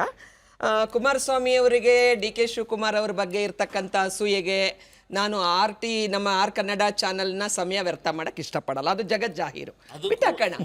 ಪರ್ಸನಲ್ ವಿಚಾರ ಅಲ್ಲ ಮೇಡಮ್, ಇಲ್ಲಿ ರೈತರ ಬದುಕಿದೆ. ಈಗ ನಾನು ಈ ತರ ಮಾತಾಡಿದ್ರೆ ವರ್ಡ್ ಮಾಡ್ಬೇಕಾಗುತ್ತೆ. ನಾನು ಮಾಡ್ಲಿಲ್ಲ ಮೂರ್ತಿಗಳು. ಒಂದ್ ನಿಮಿಷ. ಈಗ ರಾಮನಗರದಲ್ಲಿ ಭೂ ಸ್ವಾಧೀನ ಆದಾಗ ಕುಮಾರಸ್ವಾಮಿ ಅವರು, ಸನ್ಮಾನ್ಯ ದೇವೇಗೌಡಜಿ ಅವರು ಎಲ್ಲ ಅಧಿಕಾರದಲ್ಲಿ ಇರ್ಲಿಲ್ವಾ? ಪ್ರೈಮ್ ಮಿನಿಸ್ಟರ್ ಆಗಿದ್ರು, ಮುಖ್ಯಮಂತ್ರಿ ಆಗಿದ್ರು, ದೊಡ್ಡವರು ಮುಖ್ಯಮಂತ್ರಿ ಆಗಿದ್ರು, ಚಿಕ್ಕವರು ಮುಖ್ಯಮಂತ್ರಿ ಆಗಿದ್ರು, 2 ಸಲ ಆಗಿದ್ರು. ನೀವೆಷ್ಟರ ಮಟ್ಟಿಗೆ ಅಲ್ಲಿ ಎಷ್ಟು ಪ್ರಾಪರ್ಟಿ ನಿಮ್ದಿದೆ? ಆತ್ಮವಂಚನೆ ಮಾತನ್ನ ಇಲ್ಲಿ ಆಡಿದ್ರೆ ಯಾರು ಜನ ಏನ್ ಕಿವಿಗೆ ಹೂವ ಇಟ್ಕೊಂಡಿಲ್ಲ. ದಯವಿಟ್ಟು ಒಂದ್ ನಿಮಿಷ ನೀವು ಪರ್ಸನಲ್ ಹೇಳ್ತಾ ಇಲ್ಲ. ನಾನು ಹೇಗ್ ಮಾತಾಡ್ಬೇಕು ಅನ್ನೋದನ್ನ ಅಲ್ಲಿ ನಿರೂಪಕರಿದ್ದಾರೆ, ಅವರು ಹೇಳ್ತಾರೆ. ನಾನು ಹೇಳ್ತಿರ್ತಕ್ಕಂಥದ್ದು ರಾಮನಗರ ನನ್ನ ಕ್ಷೇತ್ರವೂ ಹೌದು, ಕುಮಾರಸ್ವಾಮಿ ಅವರ ಕ್ಷೇತ್ರವೂ ಹೌದು, DK ಶಿವಕುಮಾರ್ ಅವರ ಕ್ಷೇತ್ರವೂ ಹೌದು. ಅಲ್ಲಿ ಸುರೇಶ್ ಅವರು ಕೂಡ MP ಆಗಿದ್ರು, ಆಗ್ತಾರೆ. ಆ ಮಾತು ಬೇರೆ. ನಾವು ಹುಟ್ಟಿ ಬೆಳೆದಿರೋದಲ್ಲ, ಎಲ್ಲ ಕಡೆ ಇಡೀ ಭಾರತವೇ ನಮ್ದು. ಬಿಡಿ, ನಾವು ಭಾರತವಾಸಿಗಳದಿರ್ಲಿ, ಪ್ರಶ್ನೆ ಅದಲ್ಲ. ನಾನು ಹೇಳ್ತಿರೋದು, ನೀವು ಅಧಿಕಾರದಲ್ಲಿ ಇದ್ದಾಗಲೂ ಕೂಡ ಅಲ್ಲಿಯೇ ಭೂಮಿಗಳನ್ನ ನೀವು ಕೂಡ ಅಲ್ಲೊಂದು ಇಂಟರ್ನ್ಯಾಷನಲ್ ಏರ್ಪೋರ್ಟ್ ಬರಬೇಕು ಅಂತ ನಿರೀಕ್ಷೆ ಮಾಡಿದ್ರಿ. ಭೂಮಿ ಹೆಚ್ಚು ಕೋಟಿ. ಇವತ್ತು ನನ್ನ ಸಹೋದರಿ ಮಾತಾಡ್ತಾ 20 ಕೋಟಿ 30 ಕೋಟಿ. ದಯವಿಟ್ಟು ಭೂಮಿಯನ್ನ ಬಂಗಾರ ಹೋಲಿಸಬೇಡಿ. ಬಂಗಾರ ಅಲಂಕಾರಿಕ ವಸ್ತು, ಭೂಮಿ ಅನ್ನ ಕೊಡ್ತಕ್ಕಂಥದ್ದು. ಅನ್ನ ಇಲ್ಲದೆ ಇದ್ರೆ ಬದುಕಕ್ಕಾಗೋದಿಲ್ಲ. ಪ್ರಶ್ನೆ ಅದಲ್ಲ. ಇವತ್ತು ಸೆಂಟ್ರಲ್ ಅಲ್ಲಿ ಕೈಗಾರಿಕಾ ಮಂತ್ರಿ ಆಗಿದ್ದಾರೆ ಕುಮಾರಣ್ಣ ಅವರು. ನೀವು ನಿಮ್ಮ ಪಾಲಿಸಿಗಳೆಲ್ಲವೂ ಕೂಡ ಯಾರ ಪರ ಇದೆ, ಯಾರ ಪರ ಇಲ್ಲ ಅಂತಕ್ಕಂಥ, ನೀವು ಅಧಿಕಾರದಲ್ಲಿದ್ದು ಭಾರತದ ಮಟ್ಟಕ್ಕೆ ಪ್ರಧಾನಿಯ ಮಟ್ಟಕ್ಕೆ ನಿಮಗೆ ಮಾತನಾಡುವ ನೈತಿಕ ಹಕ್ಕಿಲ್ಲ. ಅವ್ರು ಮಾಡ್ತಕ್ಕಂಥದ್ದನ್ನು ಎಲ್ಲವನ್ನೂ ವಿರೋಧ ಮಾಡಿದ್ರೆ ಜನ ಇಷ್ಟಪಡಲ್ಲ. ಇಂಥ ತಪ್ಪು DK ಶಿವಕುಮಾರ್ ಅವರು ಇಂಥದ್ದು ಸರಿ, ಇಂಥದ್ದು ಸರಿ ಇಲ್ಲ, ಆ ಥರ ಒಂದು ಒಳ್ಳೆ ಡಿಬೇಟ್ ಮಾಡಿದ್ರೆ ಜನ ನೋಡ್ತಾರೆ ಅನ್ನೋದು ಒಂದು. ನಮ್ಮ BJP ವಕ್ತಾರರು ಹೇಳ್ತಿದ್ರು, ಮೆಟ್ರೋ ಯಾರಿಗೆ ಬರುತ್ತೆ? ಸೆಂಟ್ರಲ್ ಗವರ್ಮೆಂಟ್ ಬರುತ್ತಾ, ಸ್ಟೇಟ್ ಗವರ್ಮೆಂಟ್ ಬರುತ್ತಾ? ಎಲ್ಚೇನಹಳ್ಳಿ ಕನಕಪುರ ಬಾರ್ಡರ್ ವರೆಗೂ ಮೆಟ್ರೋ ಯೋಜನೆ ಆಗುವಾಗ ನಿಮಗಿದೆಲ್ಲ ಗೊತ್ತೇ ಆಗೋದಿಲ್ವಾ? ಇಲ್ಲಿ ದೊಡ್ಡಬಳ್ಳಾಪುರದ ಹತ್ರ ದೇವನಹಳ್ಳಿ ಹತ್ರ ನಾವು ಎಷ್ಟು ಜನ ನಮ್ಮ ಅಜ್ಜಿಯ ಊರು ಕೂಡ, ಅಲ್ಲಿ KIDB ಭೂಮಿಯನ್ನು ವಶಪಡಿಸ್ಕೊಂಡ್ಮೇಲೆ ಕೈಗಾರಿಕೀಕರಣಕ್ಕೆ ಇಂತಿಷ್ಟು ವರ್ಷಗಳಲ್ಲಿ ಉಪಯೋಗ ಮಾಡದೇ ಇದ್ರೆ ವಾಪಸ್ ರೈತರಿಗೆ ಕೊಡಬೇಕು ಅಂತಕ್ಕಂಥ ಒಂದು ಷರತ್ತಿದೆ. ನೀವು ಬಿಜೆಪಿ ಸರ್ಕಾರದವರು ಅದನ್ನ 100 ಎಕರೆಗಳನ್ನ ಇತ್ತೀಚೆಗೆ ತಾನೇ ಯೂನಿವರ್ಸಿಟಿಗಳಿಗೆ ಕೊಟ್ಟು ವಾಪಸ್ ಕೊಡ್ಬೋದಿತ್ತಲ್ಲ ರೈತರಿಗೆ. ಅದನ್ನ ಹೇಳಿದ್ವಲ್ಲ ಅಶೋಕ್ ಅವರು, ಮಾಜಿ ಉಪಮುಖ್ಯಮಂತ್ರಿಗಳು ಅಶೋಕ್ ಅವ್ರ ಮೇಲೆ ಎಷ್ಟು ಪ್ರಕರಣಗಳಿದೆ ಭೂಮಿಯ ಇದ್ರ ಪ್ರಶ್ನೆ. ಬೆಂಗಳೂರು ಇವತ್ತು ಹವಾಮಾನ ಒಂದು ಒಳ್ಳೆಯ ಗುಣದಿಂದಾಗಿ ಜನ ಬರ್ತಾರೆ. ಈಗ ಕೆಲವು ವಿದ್ಯಮಾನಗಳನ್ನ, ಕೆಲವು ಅಭಿವೃದ್ಧಿಯನ್ನ ಯಾವ್ದು ಹುಬ್ಬಳ್ಳಿ ಆಗ್ತಕ್ಕಂಥದ್ದು ಅಭಿವೃದ್ಧಿಗೆ ಹೋಗ್ತಾರೆ. ಇವಾಗ ಗಣಿಗಾರಿಕೆಯನ್ನ ಬೆಂಗಳೂರಲ್ಲಿ ಮಾಡಿದ್ರೆ ಯಾರು ಬರ್ತಾರೆ? ಅದಕ್ಕೆ ಬಳ್ಳಾರಿ ಜಿಲ್ಲೆಗೆ ಹೋಗ್ಬೇಕಾಗತ್ತೆ. ಹಾಗಾಗಿ ನಾವು ಇದನ್ನ ವಸ್ತುನಿಷ್ಠವಾಗಿ ವಿಶ್ಲೇಷಣೆ ಮಾಡೋಣ. ಮೈನಿಂಗ್ ಮೂವೇಬಲ್ ಅಲ್ಲ, ಎಲ್ಲಿ ಖನಿಜ ಸಂಪತ್ತಿದೆ ಅಲ್ಲೇ ಮೈನಿಂಗ್ ಮಾಡ್ಬೇಕಾಗತ್ತೆ. ಈಗ ಇದನ್ನ ನಾವು ಕೈಗಾರಿಕೆನ ಅಥವಾ ಈ ಇನ್ಫ್ರಾಸ್ಟ್ರಕ್ಚರ್ ನ ಮೂವ್ ಮಾಡಬಹುದಲ್ವಾ? ನಾನು ಹೇಳಿದ್ದು ಬೆಂಗಳೂರು ಅತ್ಯುತ್ತಮವಾದ ಹವಾಗುಣವನ್ನ ಹೊಂದಿರೋದ್ರಿಂದಾಗಿ, ಶಾಂತಿ ಸೌಹಾರ್ದತೆಯನ್ನು ಹೊಂದಿರೋದ್ರಾಗಿ ಜಗತ್ತು ಬಂದು ಬೆಂಗಳೂರಲ್ಲೇ ನೆಲೆಸ್ಬೇಕು ಅಂತಾರೆ. ಇವತ್ತು ನಾನು ಕೇಳ್ತೀನಿ, ಎಷ್ಟು ಜನ ವಲಸೆ ಇದೆಯಲ್ಲ, ರಿವರ್ಸ್ ವಲಸೆ. ಅಶೋಕ್ ಅವ್ರು ಮಾತಾಡಿದ ಬಗ್ಗೆ ನಾನೇನು ರಾಜಕೀಯಕ್ಕೋಸ್ಕರ ರಾಜಕೀಯ ಮಾತಾಡ್ತಿಲ್ಲ. ಸ್ಯಾಟಲೈಟ್ ಟೌನ್ಗಳನ್ನ ಮಾಡಿದ್ರು ಕೂಡ ಜನರ ಅವರಿಗೆ ಅನ್ನ ಸಿಗುವಂತ ಬದುಕು ಬೆಂಗಳೂರಿನಲ್ಲಿ ಇರೋದ್ರಿಂದಾಗಿ ಅನಿವಾರ್ಯವಾಗಿ ಬಂದು ಫ್ಲಾಟ್ಗಳಲ್ಲಿ ಇರ್ತಾರೆ, ಪುಟ್ ಮನೆಗಳಲ್ಲಿ ಇರ್ತಾರೆ.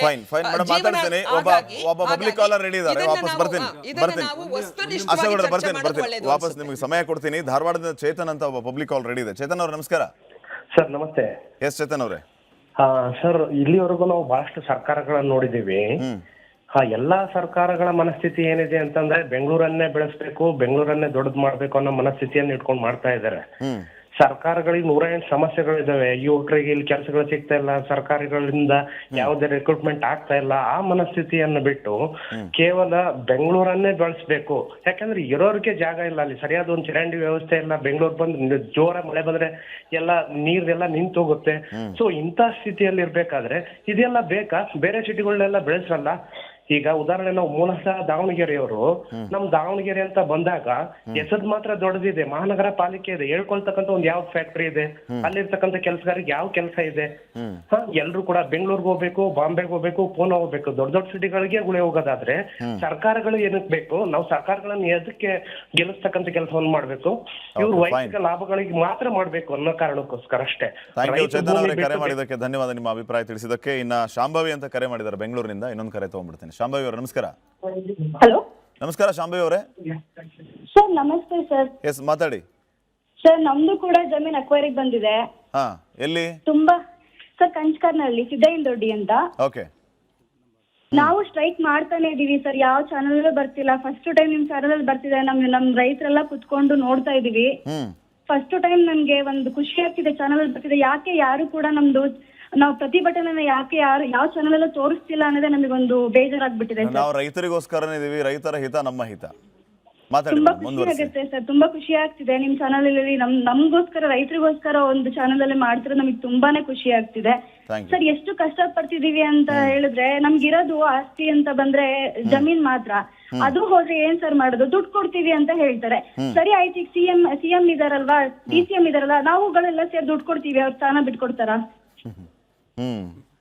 ಯಾರು ಬಿಡಲ್ಲ ಅಲ್ವಾ ಸರ್? ಯಾರು ಸರ್ ಬಿಡ್ತಾರೆ? ದುಡ್ಡು ಕೊಡ್ತೀವಿ ಅಂದ ತಕ್ಷಣ ಮುಗ್ದೋಗ್ಬಿಡುತ್ತೆ ಸರ್. ಈಗ ಒಂದು ಸೈಟ್ ತಗೋಬೇಕು ಬೆಂಗಳೂರಲ್ಲಿ ಅಂತಂದ್ರೆ ಎಷ್ಟು ಕಷ್ಟ ಪಡ್ಬೇಕು ಸರ್.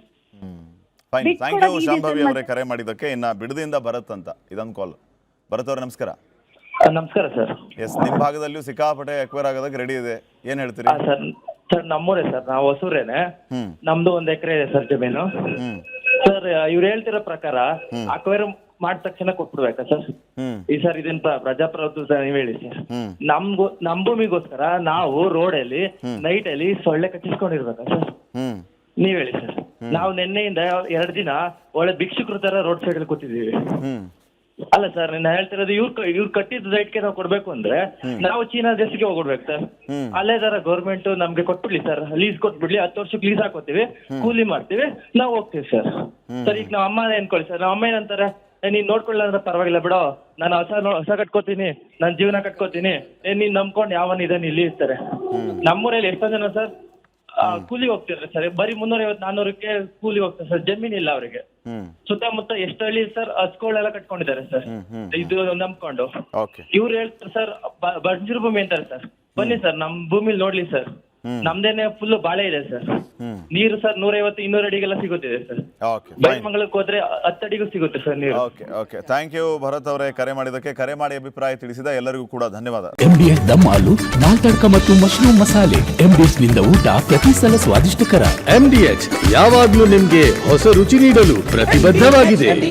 ಏನು ಅಂತ ಹೇಳಿದ್ರೆ, ಏನಕ್ಕೆ ಸರ್ಕಾರಕ್ಕೆ ಯೋಜನೆಗಳು ಅರ್ಥ ಆಗ್ತಿಲ್ಲ ಅಂತ ಹೇಳಿದ್ರೆ, ಸಿಟೀಸ್ ಆರ್ ಇಂಜನ್ಸ್ ಆಫ್ ಎಕಾನಮಿ ಅಂತಕ್ಕಂಥದ್ದು ಒಂದು ದೊಡ್ಡ ಥಿಯರಿ. ಅದು every city is an engine of economy ಅಂತ ಹೇಳ್ತಾರೆ. ಅದೇ ರೀತಿಯೇ SM ಕೃಷ್ಣ ಅವರನ್ನು ಯೋಚನೆ ಮಾಡ್ಕೊಂಡಿದ್ರು, ಸರಿನೇ ಅದು. ಆದರೆ ನೀವು ಒಂದು ರಾಜ್ಯಕ್ಕೆ ಒಂದೇ ಇಂಜನ್ ಸಾಕಾ? ಇಂಜನ್ನ ದೊಡ್ಡ ಮಾಡ್ಕೊಂಡು ಹೋಗ್ತಿರ್ತೀವ ಅಥವಾ ಮಲ್ಟಿಪಲ್ ಇಂಜನ್ಸ್ ಮಾಡೋದು ಒಳ್ಳೇದಾ ಅಂತಕ್ಕಂತಹ ಯೋಜನೆ. ಅಂದರೆ ನೀವು ನೀವು ಮಾತಾಡ್ತಿದ್ದೀವಿ ಅಂದರೆ, ಮಹಾರಾಷ್ಟ್ರಕ್ಕೆ 6 ಸಿಟಿ ಇದೆ, ತಮಿಳ್ನಾಡಿಗೆ ಹೋದರೆ 8 ಸಿಟಿ ಇದೆ, ಗುಜರಾತ್ಗೆ ಹೋದರೆ 8 ಸಿಟಿ ಇದೆ. ಅದೇ ವೆಸ್ಟ್ ಬೆಂಗಾಲು ಅಥವಾ ಕರ್ನಾಟಕಕ್ಕೆ ಬಂದಾಗ ಒಂದೊಂದೇ ಸಿಟಿ ಇರ್ತಕ್ಕಂತಹದ್ದು ನಮ್ಮ ಇನ್ಕಮ್ ತಂದು ಕೊಡ್ತಕ್ಕಂತಹದ್ದು. ಆದರೆ ಇದೇ ಒಂದು ಸಿಟಿ ಮೇಲೆ ನಾವು ಒತ್ತಡ ಹಾಕಿದ್ರೆ ಖಂಡಿತವಾಗ್ಲೂ ಅಕಸ್ಮಾತ್ ಫಾರ್ XYZ ರೀಸನ್ ಯಾವುದೋ ಒಂದು ಕಾರಣಕ್ಕೆ ಫೇಲ್ ಆಯ್ತಪ್ಪ, ಪ್ರಕೃತಿ ವಿಕೋಪಕ್ಕೂ ಅದು ಯಾವುದು ಅಂದರೆ ಅರ್ಥ ಏನಂದರೆ ರಾಜ್ಯ ಫೇಲ್ ಆಗಿಬಿಡುತ್ತೆ. ಅದರಿಂದಾಗಿ ಏನು ಯೋಜನೆ ಮಾಡಲಿಕ್ಕೆ ಹೊರಟಿದ್ದಾರೆ, ಬೆಂಗಳೂರು ಮಾತ್ರ ಒತ್ತಡ ಏನು ಏರಕ್ಕೆ ಹೊರಟಿದ್ದಾರೆ. ನೀವು 6 ಕೋಟಿ ಪಾಪ್ಯುಲೇಷನ್ ಮಾಡ್ತೀರ ಬೆಂಗಳೂರ್ದು, ಆದರೆ ನಿಮ್ಗೆ 6 ಕೋಟಿ ಪಾಪ್ಯುಲೇಷನ್ ಇಷ್ಟು ಫ್ರೀಸ್ ಮಾಡ್ತೀನಪ್ಪ ನಾನು, ಏನೋ ಒಂದು ಯೋಜನೆ ಮಾಡಿ ಅಂದರೆ ಫಿಕ್ಸ್ ಮಾಡಿ. ವಿಚಾರ ಏನು ಅಂದರೆ, ನಿಮ್ಮ 100 ವರ್ಷಕ್ಕೆ 200 ವರ್ಷಕ್ಕೆ ಕಲ್ಪನೆ ಇಟ್ಕೊಳ್ಳಿ. ಮಾನ್ಯ ಕೆಂಪೇಗೌಡರು ಆವತ್ತು ಬೆಂಗಳೂರು ಕಟ್ಟಿದಾಗ 450 ವರ್ಷ ಈ ನಗರಕ್ಕೆ ಯಾವುದೇ ರೀತಿ ಆತಂಕ ಆಗದಿದ್ದಂಗೆ ಮಾಡಿದ್ರು. ನಿಮಗೆ ಅಕಸ್ಮಾತು ಅದರಲ್ಲಿ 1% ಅವ್ರು ಯೋಚನೆ ಮಾಡ್ರಿ ಮುಖ್ಯಮಂತ್ರಿಗಳೇ. ನೀವು 8 ವರ್ಷ ಮುಖ್ಯಮಂತ್ರಿಗಳಾಗಿರೋ 17 ಬಜೆಟ್ ಕೊಟ್ಟಿರೋರು, ನಿಮಗೆ ಇಷ್ಟು ವಿಷನ್ ಇಲ್ಲ ಅಂತಂದರೆ ನೀವು ನಾಲಾಯಕ್ ಅಂತ ಹೇಳ್ಬಿಡಿ, ನೀವು ನಾಲಾಯಕ್ ಅಂತ ಹೇಳಿ. ಅಥವಾ ನೀವು ಬೆಂಗಳೂರು ನಗರಾಭಿವೃದ್ಧಿ ಸಚಿವರು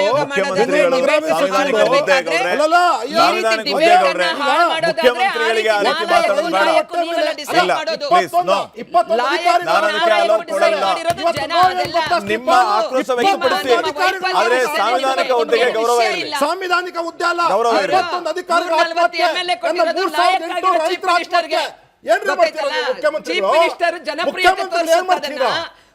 ಚರ್ಚೆ ಮಾಡಿ. ಅದಕ್ಕೆ 36 ತಿಂಗಳಲ್ಲಿ ರೈತರ ಪರ ಇಲ್ಲ ಅಂದಿದ್ರೆ ಅನ್ನ ಕೊಡಬೇಕು, ನೀವು ಅನ್ನ ಕೊಡಬಾರ್ದು, ಅಕ್ಕಿ ಕೊಡಬಾರ್ದು ಅಂತವರು ಅನ್ನ ಕೊಡಬೇಕು ಅಂತ ಹೇಳಿದವರು ಸರ್ಕಾರ 3800 ರೈತರ ಆತ್ಮಹತ್ಯೆ, 21 ಅಧಿಕಾರಿಗಳ ಆತ್ಮಹತ್ಯೆ, ಸರ್ಕಾರಿ ಅಧಿಕಾರಿಗಳ ಆತ್ಮಹತ್ಯೆ. ಸಾರ್ವತ್ರೀಕರಣಗೊಳಿಸಿದ್ದು ಕಾಂಗ್ರೆಸ್ ಪಾರ್ಟಿ, ನ್ಯಾಷನಲೈಸ್ ಮಾಡಿದ್ದು ಬ್ಯಾಂಕ್ಗಳನ್ನ ಕಾಂಗ್ರೆಸ್ ಪಾರ್ಟಿ. ಖಾಸಗಿಯವರ ಚೀಫ್ ಮಿನಿಸ್ಟರ್ಗೆ ನಾಲಾಯಕ ಶಬ್ದಗಳೆಲ್ಲ ಚೆನ್ನಾಗಿರಲ್ಲ.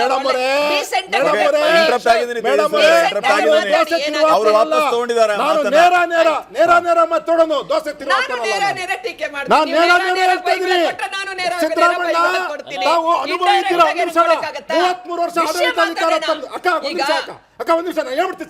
ಹೇಳ್ತಾ ಇದ್ದೀನಿ, 33 ವರ್ಷ ತಮ್ಮ ಕೇಳಿಸ್ಕೊಳ್ರಿ ಅಕ್ಕ, ಕೇಳಿಸ್ಕೊಳ್ರಿ 33 ವರ್ಷ ತಮ್ಮ ಆಡಳಿತ, 33 ವರ್ಷ ಆಡಳಿತ, 8 ವರ್ಷ ಮುಖ್ಯಮಂತ್ರಿ, 17 ಬಜೆಟ್. ನಿಮಗೆ ದೂರಾಲೋಚನೆ ಇದೆಯಾ, ದುರಾಲೋಚನೆ ಇದೆಯಾ? ದಯವಿಟ್ಟು ಸ್ಪಷ್ಟ ಮಾಡಿ. ನಾವು ಕಟ್ಟಿರ್ತಕ್ಕಂಥ ಬೆಂಗಳೂರನ್ನ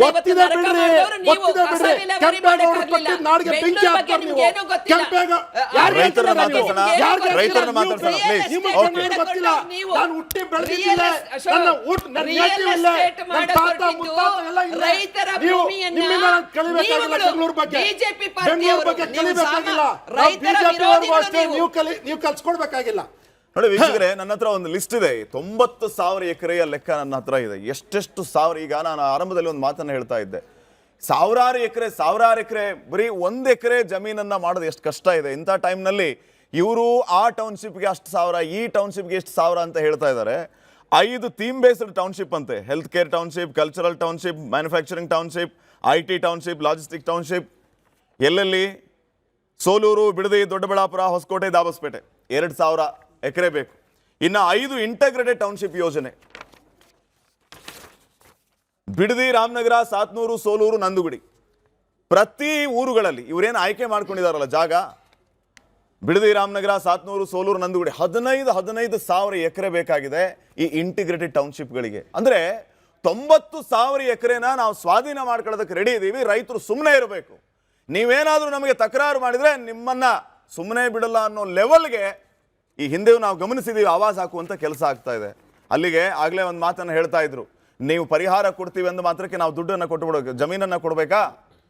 ನೀವು ನಿಮ್ಮ ಹುದ್ದೆಯನ್ನು ಬಿಟ್ಕೊಡಿ, ನಾವು ದುಡ್ಡು ಕೊಡ್ತೀವಿ ಅಂತ ಹೇಳಿ. ಪರಶುರಾಮ್, ಈಗ ನಾನು ಒಂದು 2 ನಿಮಿಷ 3 ಪಕ್ಷದ ಏನು ರಾಜ್ಯಭಾರ ಮಾಡಿದ್ದಾರೆ, ಟರ್ಮ್ ಬೇರೆ ಇರ್ಬೋದು, ಏನೇ ಇರ್ಬೋದು. ಈಗ ನೀವು ಒಂದಷ್ಟು ಡೇಟಾ ಕೊಡ್ತಾ ಇದ್ರಿ. ನಾನು KDB ನಮ್ಮದು ಆನೇಕಲ್ ಭಾಗದಲ್ಲಿ ಸ್ವಿಫ್ಟ್ ಸಿಟಿ KDB ಅಕ್ವಿಸಿಷನ್ ಆಗಿರೋದ್ರಿಂದ ಒಂದಷ್ಟು ಡೇಟಾ ತಂದಿದ್ದೀನಿ. ಏನು ಅಭಿವೃದ್ಧಿಗೋಸ್ಕರ ನಿಜವಾಗ್ಲೂ ಇವರು ಅಕ್ವಿಸಿಷನ್ ಮಾಡ್ತಾ ಇದ್ದಾರಾ? ಎಷ್ಟು ಅಕ್ವಿಸಿಷನ್ ಮಾಡಿದ್ರೆ ಇಷ್ಟು ಇಲ್ಲಿವರೆಗೂ KDB 1,55,000 ಎಕರೆನ ಇಲ್ಲಿವರೆಗೂ ಅಕ್ವೈರ್ ಮಾಡಿದ್ದಾರೆ. 1,55,000 ಎಕರೆ ಇಲ್ಲಿವರೆಗೂ ಅಫಿಷಿಯಲ್ KDB ವೆಬ್ಸೈಟ್ ಅಲ್ಲಿ ಡೇಟಾ ನಾನು ಹೇಳ್ತಾ ಇರೋದು. ಇಷ್ಟು ಅಕ್ವೈರ್ ಮಾಡಿದಾರೆ. ಅದರಲ್ಲಿ ಲಾಸ್ಟ್ ಒಂದು ಅಲಾಟೆಡ್ ಎಷ್ಟಿದೆ ಅಂತ ನೋಡಿದ್ರೆ ಬರೀ 41,607 ಎಕರೆ ಡೆವಲಪ್ ಮಾಡಿ ಅಲಾಟ್ ಮಾಡಿದ್ದಾರೆ. ಅಂದ್ರೆ ಎಷ್ಟು ಪರ್ಸೆಂಟೇಜ್ ಆಯ್ತು? 27% ಆಯ್ತು. ಇನ್ನು ಎಷ್ಟಿದೆ ಅವ್ರ ಕೈಯಲ್ಲಿ? 1,13,000 ಎಕರೆ, 73% ಹಂಗೆ ಇಟ್ಕೊಂಡಿದ್ದಾರೆ. ಅದನ್ನ ಲ್ಯಾಂಡ್ ಬ್ಯಾಂಕ್ ಅಂತಾರೆ. ಇದನ್ನ ಈ ಒಂದು ವಿಚಾರನ ನನ್ನ ಕಾಂಗ್ರೆಸ್ ಒಂದೇ ಪಕ್ಷನ ಬ್ಲೇಮ್ ಮಾಡಕ್ ಹೋಗಲ್ಲ. ಯಾಕಂದ್ರೆ ಕಳೆದ 15 ವರ್ಷಗಳಲ್ಲಿ ಎಷ್ಟು ಸ್ವಾಧೀನ ಮಾಡಿದೀರಾ ಅಂದ್ರೆ 99,000 ಎಕರೆ. BJPದು ಇದೆ, ಕಾಂಗ್ರೆಸ್ದು ಇದೆ. ಇಲ್ಲಿ ಏನು ನಿಜವಾಗ್ಲೂ ಅಭಿವೃದ್ಧಿಗೆ ಅವಶ್ಯಕತೆ ಇದ್ದಾಗ ಬಂಜರು ಭೂಮಿಗಳನ್ನ ಐಡೆಂಟಿಫೈ ಮಾಡಿ ಅಕ್ವೈರ್ ಮಾಡಿ ರೈತರನ್ನ ಒಪ್ಪಿಸಿ 2013 ಕಾಯ್ದೆ ಇದೆ, ಅದರ ಒಂದಷ್ಟು ಗೈಡ್ಲೈನ್ಸ್ ಇದೆ, ಎಲ್ಲ ಇದೆ. ಬಟ್ ಇವ್ರೇನ್ ಮಾಡ್ತಾ ಇದಾರೆ? ತೆಗ್ದು ಇಟ್ಕೊಂಡ್ಬಿಡೋದು. ತೇಜಸ್ವಿ ಮೇಡಮ್ ಅವಾಗಲೇ ಒಂದು ಪಾಯಿಂಟ್ ಹೇಳಿದ್ರು, ಅಕ್ವೈರ್ ಮಾಡಿದ್ಮೇಲೆ ನಿಮ್ಗೆ ಅವಶ್ಯಕತೆ ಇಲ್ಲ ಅಂದರೆ ಯಾರಿಗೋ ಒಂದು ಕಂಪ್ನಿಯವ್ರಿಗೋ, ಈ ಕಾರ್ಪೊರೇಟ್ ಕಂಪ್ನಿಗಳಿಗೋ, ರಿಯಲ್ ಎಸ್ಟೇಟ್ ಗೋದ್ರೇಜ್ ಅಂತ ಪ್ರೆಸ್ಟೀಜ್ ಅಂತ ಕಂಪ್ನಿಗಳಿಗೋ ಅಲಾಟ್ ಮಾಡೋ ಬದಲು ವಾಪಸ್ ಕೊಡಿ ರೈತರಿಗೆ ಅಂತ ಸ್ಕೀಮೇ ಇಲ್ಲ ಅಂತ ಉದ್ದೇಶದಲ್ಲೇ 3 ಪಕ್ಷಗಳಿಗೆ ತಗೊಂಡು ಲ್ಯಾಂಡ್ ಬ್ಯಾಂಕ್ ಅಂತ ಇಟ್ಕೊಬೇಕು. ಆಮೇಲೆ ಬೇರೆ ಪಟ್ಟಭದ್ರ ಹಿತಾಸಕ್ತಿಗಳಿಗೆ ಅಲಾಟ್ ಮಾಡ್ಕೊಬೇಕು. ರೈತರು ಏನಾದರೂ ಅವ್ರಿಗೆ ಬಿಡಗಾಸು ಬಿಸಾಕಿರ್ತೀವಲ್ವಾ, ಅವ್ರು ಏನಾದರೂ ಮಾಡ್ಕೊಂಡು ನಮಗದ್ರ ಸಂಬಂಧ ಇಲ್ಲ. ಕಾಯ್ದೆಲೆ ಸ್ಪಷ್ಟವಾಗಲಿ 1966 60 ವರ್ಷ ಆಯಿತು ಸ್ವಾಮಿ ಕಾಯ್ದೆ ಬಂದು. ಯಾಕೆ ನಿಮಗೆ ತಿದ್ದುಪಡಿ ಮಾಡಬೇಕಂತ 224 ಶಾಸಕರಲ್ಲಿ ಯಾರಿಗೂ ಯಾಕೆ ಅನ್ನಿಸ್ತಾ ಇಲ್ಲ? 60 ವರ್ಷ ಕಾಯ್ದೆ ಆಗಿದೆ. ಇವತ್ತಿನ ಕಾಲಮಾನಕ್ಕೆ ಪ್ರತಿ ವರ್ಷ ರೈತ ಸಂಘಟನೆಗಳು ರೈತರು ಬಾಯ್ ಪಡ್ಕೊತಾ ಇದ್ದೀವಿ. ಆಯ್ತು, 2013 ಕಾಯ್ದೆ ಬಂತು, ಅದನ್ನಾದ್ರೂ ಇಂಪ್ಲಿಮೆಂಟ್ ಮಾಡ್ತಾರ? ಇಲ್ಲ. 60 ವರ್ಷದ ಹಿಂದಿನ ಕಾಯ್ದೆನೇ ಬೇಕು. ಯಾಕೆ? ರೈತ ವಿರೋಧಿ ಕಾಯ್ದೆಗಳು. ಅಧಿಕಾರ 3 ಪಕ್ಷದಲ್ಲಿ ಯಾರೇ ಬಂದ್ರು ಅವರಿಗೆ ಅನುಕೂಲವಾಗಿರೋ ಕಾಯ್ದೆಗಳು, ಅದಕ್ಕೆ ನೀವು ಕಂಟಿನ್ಯೂ ಮಾಡ್ಕೊಂಡು ಹೋಗ್ತೀರಾ. ಎಸ್ ಪ್ರಕಾಶ್, ಈ ಭೂಸ್ವಾಧೀನ ಅನ್ನೋದು ಅಲ್ಲ, ಈಗ ಪರಶುರಾಮ್ ಅವರು ಒಂದು ಮಾತು ಹೇಳ್ತಾ ಇದ್ರಲ್ಲ, ಈಗ ಸ್ವಾಧೀನ ಮಾಡ್ಕೊಂಡಂತ ಜಮೀನನ್ನ ಇನ್ನೂ 73% ಹಾಗೆ ಇಟ್ಕೊಂಡಿದ್ದಾರೆ ಅಂತ ಹೇಳಿ, ಅದನ್ನ ಪ್ರಶ್ನೆ ಮಾಡೋದಕ್ಕಾಗ್ಲಿಲ್ವಾ? ಇದನ್ನ ನೀವು ಹಾಗೆ ಇಟ್ಕೊಂಡಿದ್ದೀರಲ್ಲ, ಇದನ್ನ ಬಳಸ್ಕೊಳ್ಳಿ, ಮತ್ತೆ ನೀವು ಬೇರೆ ಭೂಮಿಯನ್ನು ಸ್ವಾಧೀನ ಮಾಡ್ಕೊಳ್ಳೋದಕ್ಕೆ ಬಂದಿದ್ದೀರಲ್ಲ ಅಂತ ಹೇಳಿ. ಏನದು ನರಿ ಕೂರ ಗಿರಿ ಮುಡ್ತದ ಅಂತಾರಲ್ಲ, ಆ ರೀತಿ ನಮ್ಮ ರೈತರ ಪರಿಸ್ಥಿತಿ ಇರೋದು. ಈಗ ಏನಾಗಿದೆ ಅಂದರೆ ಭೂಸ್ವಾಧೀನ ಅನ್ನೋದು ಹೋರಾಟ ಸುಮಾರು ಒಂದು 70 ವರ್ಷ ಸ್ವತಂತ್ರ ಬಂದಾಗ ಹೋರಾಟಗಳು ನಡ್ಕೊ ಬಂತು. ಕಾಯ್ದೆಗಳು ಸರ್, BDAಗೆ ಒಂದು ಕಾಯ್ದೆ, BMICPಗೆ ಒಂದು ಕಾಯ್ದೆ, KDB ಒಂದು ಕಾಯ್ದೆ, KHPಗೆ ಒಂದು ಕಾಯ್ದೆ, ಈ ಥರ 10 ಕಾಯ್ದೆಗಳು ಅನುಕೂಲಕ್ಕೆ ತಕ್ಕಂತೆ ಬಂದಂಥ ಸರ್ಕಾರಗಳು ಕಾಯ್ದೆಗಳು ಮಾಡ್ಕೊಬಂದು 70 ವರ್ಷ ಇಡೀ ದೇಶ ಓಡಾಡಲಿತ್ತು. ಅಂಥ ಸಮಯದಲ್ಲಿ ಒಂದು ಸಮಗ್ರವಾದ ಭೂಸ್ವಾಧೀನ ಕಾಯ್ದೆ ದೇಶಕ್ಕೆ ಬೇಕು ಅಂತ 2013 ಮಾನ್ಯ ಮನಮೋಹನ್ ಸಿಂಗ್ ಅವರು ಒಂದು ಸಮಗ್ರ ಭೂಸ್ವಾಧೀನ ಕಾಯ್ದೆ ತಂದರು. ಈ ಕಾಯ್ದೆ ಬಂದ ಮೇಲೆ ನಗರಾಭಿವೃದ್ಧಿ ಕಾಯ್ದೆ 1987 ಕಾಯ್ದೆ ಮೇಲೆ ನಮ್ಮನ್ನು ಯಾಕೆ ಬ್ರಹ್ಮಾಸ್ತ್ರ ಬಳಸಿದ್ದಾರೆ ರೈತರುಗಳ ಮೇಲೆ? 13 ಕಾಯ್ದೆ ಪ್ರಕಾರ ನೀವು ನೋಟಿಫಿಕೇಶನ್ ಮಾಡಿದ್ದಾರೆ. 2013 ಕಾಯ್ದೆ ನೋಟಿಫಿಕೇಶನ್ ಮಾಡ್ತೀರಾ, 87 ಕಾಯ್ದೆ ನೋಟಿಫಿಕೇಶನ್ ಮಾಡ್ತೀರಾ.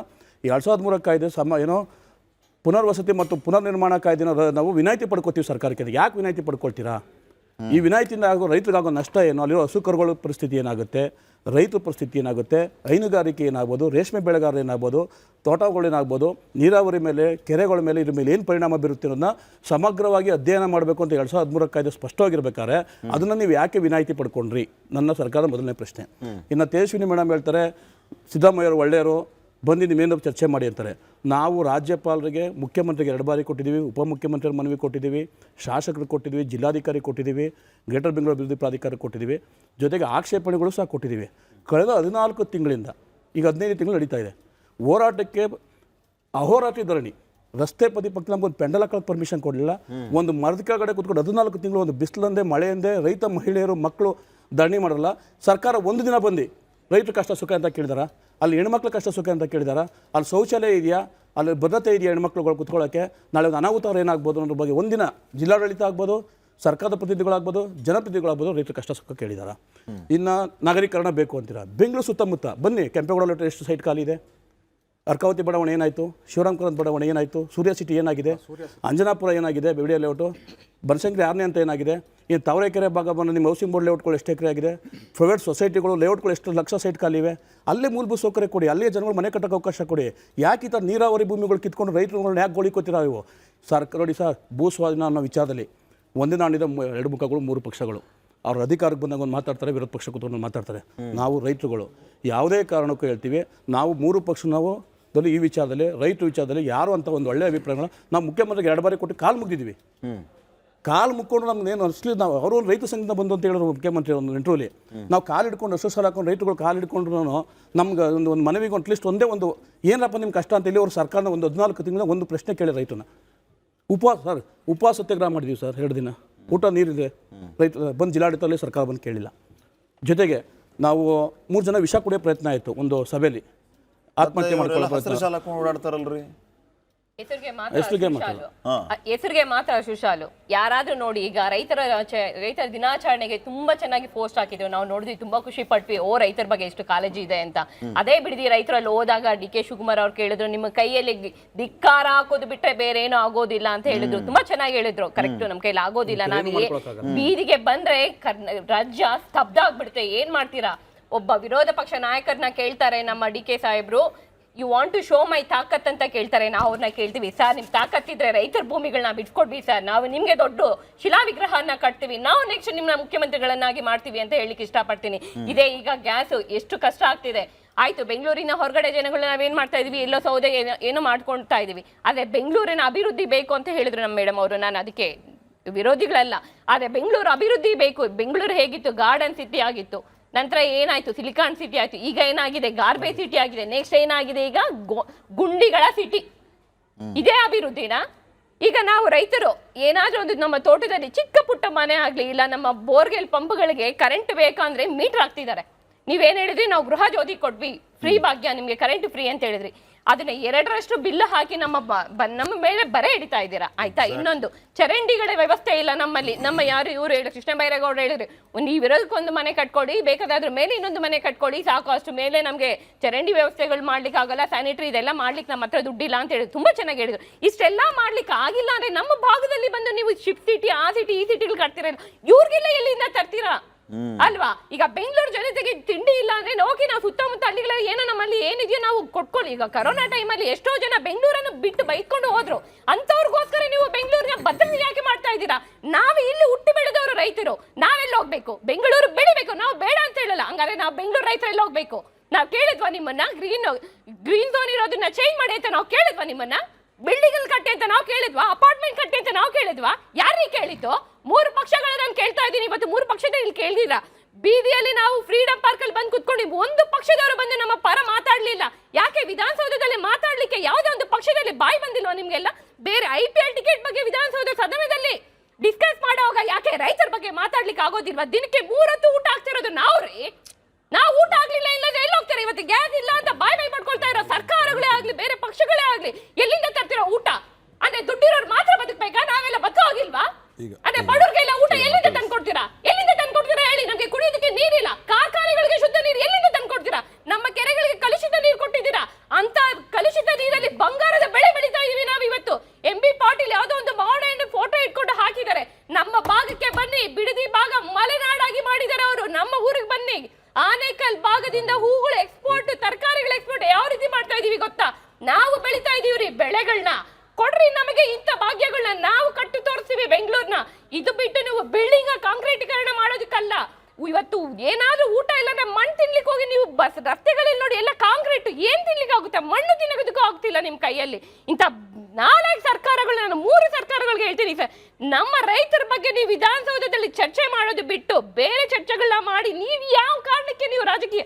ನಾಳೆ ದಿನ ಬಿಜೆಪಿ ಅವ್ರು ಬರ್ತಾರೆ. ನಾವು ಎಷ್ಟೋ ಸಲ ಹೋಗಿ ಹೇಳಿದ್ವಿ, ನಮ್ಮ ಇವ್ರನ್ನ ಕೇಳಿದ್ವಿ, ಶಾಸಕರನ್ನ ಹೇಳ್ತಾ ಇದ್ರು, ನಾವು ಮಾಡ್ಲಿಲ್ಲಮ್ಮ, ಬಿಜೆಪಿ ಅವ್ರು ಮಾಡಿದ್ರು ಅಂತ. ಕುಮಾರಸ್ವಾಮಿ ಅವ್ರು ಬಿಡದಿಗೆ ಬಂದಿದ್ರು, ನಾವು ಯಾರೋ ಕಾಂಗ್ರೆಸ್ ಅವ್ರು ಹೇಳಿದ್ರು ನಾವು ಮಾಡ್ಲಿಲ್ಲ, ಕುಮಾರಸ್ವಾಮಿ ಅವರು ಅವ್ರ ಕೇಳಿದ್ರು, ಬನ್ನಿ ಡೈರೆಕ್ಟ್ ಆಗಿ ನಾವು ಡಿಬೇಟ್ಗೆ ರೆಡಿ ಅಂತ ಕುಮಾರಸ್ವಾಮಿ ಅವರು ಬಿಡದಿ ವೇದಿಕೆಯಲ್ಲಿ ಹೇಳಿದ್ರು. ಯಾರು ಬಂದಿಲ್ಲ ಸರ್ ಅವತ್ತು. ಬಿಜೆಪಿ ಅವರು ಬರ್ತಾರೆ, ನಾವು ನಿಮ್ಮ ಪರ ಅಂತಾರೆ. ಯಾರು ನಮ್ಮ ಪರ ಇಲ್ಲ, ರೈತರ ಪರ ಯಾರು ಇಲ್ಲ. 4 ಸರ್ಕಾರಗಳು ಒಂದು ಟೆಕ್ನಿಕಲ್ ಪಾಯಿಂಟ್ ಹೇಳ್ತೀನಿ, ಒಂದು ಟೆಕ್ನಿಕಲ್ ಪಾಯಿಂಟ್ ಅಲ್ಲ sugar, I completely second to Uma ಅವರು. ಪ್ರತಿ ವಿಚಾರಗಳನ್ನು ಕೂಡ ನಾನು ಒಪ್ತೀನಿ, ಅಗ್ರಿ ಆಗ್ತೀನಿ. ಯಾಕಂದ್ರೆ ಅವರು ಕೇಳುವಂತಹ ಪ್ರತಿ ಪ್ರಶ್ನೆ ಅವ್ರ ನೋವನ್ನ ಹೇಳ್ಕೊಂಡ್ರು ಅವರು, ಹಿಂಗಾಗಿ ನಾನು ಇಂಟರಪ್ಟ್ ಮಾಡಕ್ ಹೋಗ್ಲಿಲ್ಲ.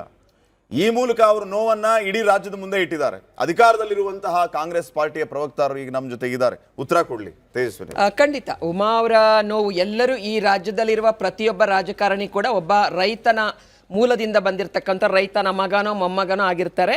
ಹಾಗಾಗಿ ರೈತರ ಕಷ್ಟ ಗೊತ್ತಿಲ್ಲ ಅನ್ನೋ ಮಾತನ್ನು ನಾನು ಒಪ್ಪೋದಿಲ್ಲ. ಒಂದೊಂದು ಭಾಗದಲ್ಲಿ ಒಂದೊಂದರಲ್ಲಿ ಪರಿಣಿತಿಯನ್ನು ಪಡೆದಿರ್ತಾರೆ. ಉಮಾ, ನೀವು ಹೇಳಿದ ಹಾಗೆ ಒಂದು ತುಲನಾತ್ಮಕವಾಗಿ ಎಲ್ಲರನ್ನು ಸಮೀಕರಣ ಮಾಡಿದೆ. ದಯವಿಟ್ಟು ಅದನ್ನು ವಾಪಸ್ ತಗೋಬೇಕು ಅಂತ ಯಾಕೆ ಹೇಳ್ತೀನಿ ಅಂದರೆ, ಭಾರತ ದೇಶದಲ್ಲಿ ಅತ್ಯಧಿಕ ಜಮೀನ್ದಾರರ ಸಾವಿರಾರು ಎಕರೆಗಳನ್ನು ವಶಪಡಿಸಿಕೊಂಡು ರಾಜಕೀಯ ಲೆಕ್ಕಾಚಾರ ಹಾಕದೆ ಬಡವರಿಗೆ ಭೂಮಿಯನ್ನ ಹಂಚಿದ್ದು ಇಂದಿರಾ ಗಾಂಧಿ ಅವರು ಅನ್ನೋದನ್ನ ನೆನಪು ಮಾಡಿಕೊಡ್ತಾ ಇದ್ದೀನಿ.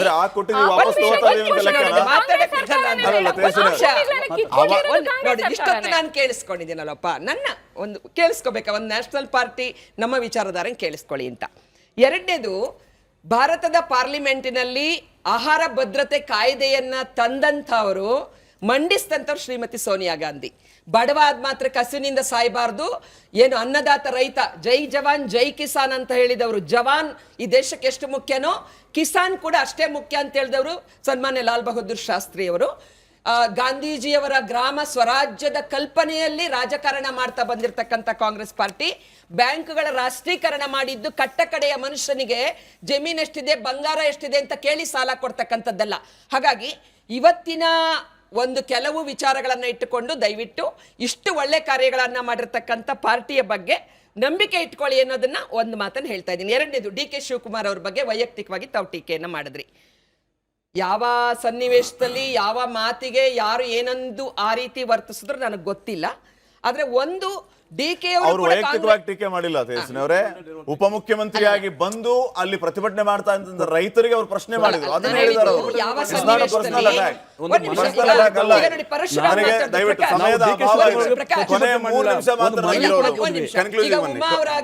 ಕೊನೆಯ 3 ನಿಮಿಷ ಮಾತ್ರ ನಂಗಿರೋದು, ಪ್ಲೀಸ್ ಕಮ್ ಟು ದ ವಿಚಾರಗಳನ್ನ ಪ್ರಖರವಾಗಿ ಮಂಡಿಸಿದ್ರಿ ನೀವು. ನಾನು ರೂಲಿಂಗ್ ಪಾರ್ಟಿನೇ ಇರಬಹುದು, ನೀವು ಮಂಡಿಸಿದಂತ ವಿಷಯಗಳಲ್ಲಿ ಆ ಒಂದು ಆತಂಕಗಳು ಎಲ್ಲ ಇದ್ದಾಗ ಯಾವುದೇ ಪಾರ್ಟಿ ಆದ್ರೂ ಕೇಳಿಸ್ಕೋಬೇಕು, ಪ್ರಜಾಪ್ರಭುತ್ವದ ಮೂಲ ಗುಣ ಅದನ್ನ. ಆದ್ರೆ ಅವರು ಉಪಮುಖ್ಯಮಂತ್ರಿಗಳಾಗಿ ಅವರು ಪಕ್ಷಕ್ಕಿಂತ ಅಥವಾ ದೇಶಕ್ಕಿಂತ ರಾಜ್ಯಕ್ಕಿಂತ ನಮ್ಮ ರೈತರಿಗಿಂತ ದೊಡ್ಡವರಲ್ಲ ಅನ್ನೋದನ್ನ ಅವರು ಒಪ್ಕೊಳ್ತಾರೆ. ಆ ರೀತಿ ಅವರು ಯಾವ ಸನ್ನಿವೇಶದಲ್ಲಿ ಯಾರು ಏನು ಪ್ರಚೋದನೆ ಮಾಡಿ ಹೇಳಿದಾರೋ ನನಗೆ ಗೊತ್ತಿಲ್ಲ, ಅದು ನಾನು ನೋಡಿಲ್ಲ. ಒಂದು, ಆ ರೀತಿ ಏನಿಲ್ಲ, ಅವ್ರು ಕಟುವಾಗಿ ಮಾತಾಡ್ಬೋದು, ಆ ರೀತಿ ಇಲ್ಲ. ಇಲ್ಲಿ ಮುಖ್ಯಮಂತ್ರಿಗಳ ಬಗ್ಗೆ ನೀವು ಹೇಳುವಾಗ ಪ್ರತಿಯೊಂದನ್ನು ಪರಶು ನೀವು ಒಂದೇನಾದ್ರು ಮಂಡಿಸಿದ ತಕ್ಷಣ ಉತ್ತರ ಸಿಗದೆ ಇರಬಹುದು. ಆದ್ರೆ ಜಾಗೃತ ಸಮಾಜದಲ್ಲಿ ಜನತೆಗಿಂತ ದೊಡ್ಡವರು ಯಾರು ಇಲ್ಲ. ನಮ್ಮ ರೈತರಿಗೆ ಬೇಡವಾದ ವಿಚಾರ, ನಮ್ಮ ರಾಜ್ಯಕ್ಕೆ ಮಾರಕವಾದಂತ ವಿಚಾರವನ್ನ ನಾನು ಮತ್ತೆ ಹೇಳ್ತೇನೆ, ಬಲ ಪ್ರಯೋಗ ಮಾಡೋದಾಗ್ಲಿ ರೈತರಿಗೆ ಮಾರಕವಾಗುವಂತ ವಿಷಯವನ್ನು ಈ ಸರ್ಕಾರ ತಗೊಳ್ಳಲ್ಲ, ಸಿದ್ದರಾಮಯ್ಯನವರ ಸರ್ಕಾರ ತಗೊಳ್ಳಲ್ಲ. ಖಂಡಿತ ಒಂದು ಅವಕಾಶ ಮಾಡಿಕೊಂಡೋಣ ನೀವು ಮಾತಾಡೋದಕ್ಕೆ. ನಾನು ಕಾರ್ಯಕ್ರಮದ ಕೊನೆ ಭಾಗಕ್ಕೆ ಬಂದಿದ್ದೀನಿ, ಸಮಯದ ಅಭಾವ ಇದೆ. 30 ಸೆಕೆಂಡ್. ನರಸಿಂಹಮೂರ್ತಿ ಅನುಪಯುಕ್ತವಾದ ವಶಪಡಿಸಿಕೊಂಡ ಜಮೀನನ್ನು ವಾಪಸ್ ಕೊಡೋದಕ್ಕೆ ಮೂರು ಪಾರ್ಟಿ ಸಿದ್ಧನಾ? ಕೇಳಿ, ಈಗ ನಾವು ಒಪ್ತೇವೆ, ಅನುಪಯುಕ್ತವಾದ ವಶಪಡಿಸಿಕೊಂಡ ಜಮೀನನ್ನು ವಾಪಸ್ ಕೊಡೋಣ. ಹೋರಾಟದಲ್ಲಿ ರೈತರ ಪರವಾಗಿ ನಿಂತಿದ್ದು ಇದೇ ಕುಮಾರಣ್ಣ. ಮೊನ್ನೆ ಬಿಡದಿನಲ್ಲಿ ಹೇಳಿದ್ರು ನಮ್ಮ ಪ್ರಕಾಶ್ ಅವರು, ಇದು ಈ ಹೋರಾಟದಲ್ಲಿ ನಿಖಿಲ್ ಕುಮಾರಸ್ವಾಮಿ ಅವರು, ನಮ್ಮ ಮಾಜಿ ಶಾಸಕರು ಕುಮಾರಣ್ಣವರೇ ಆ ಹೋರಾಟಕ್ಕೆ ಹೋಗಿ ಬೆಂಬಲ ಕೊಟ್ಟಿದ್ದಾರೆ ರೈತರಿಗೆ. ರೈತರ ಪರವಾಗಿ ಯಾವತ್ತು ನಮ್ಮ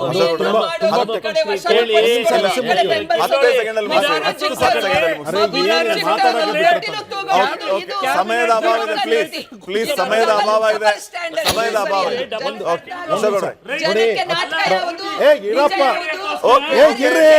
ನಾನು ಕಾರ್ಯಕ್ರಮ ಮುಗಿಸ್ತೀನಿ.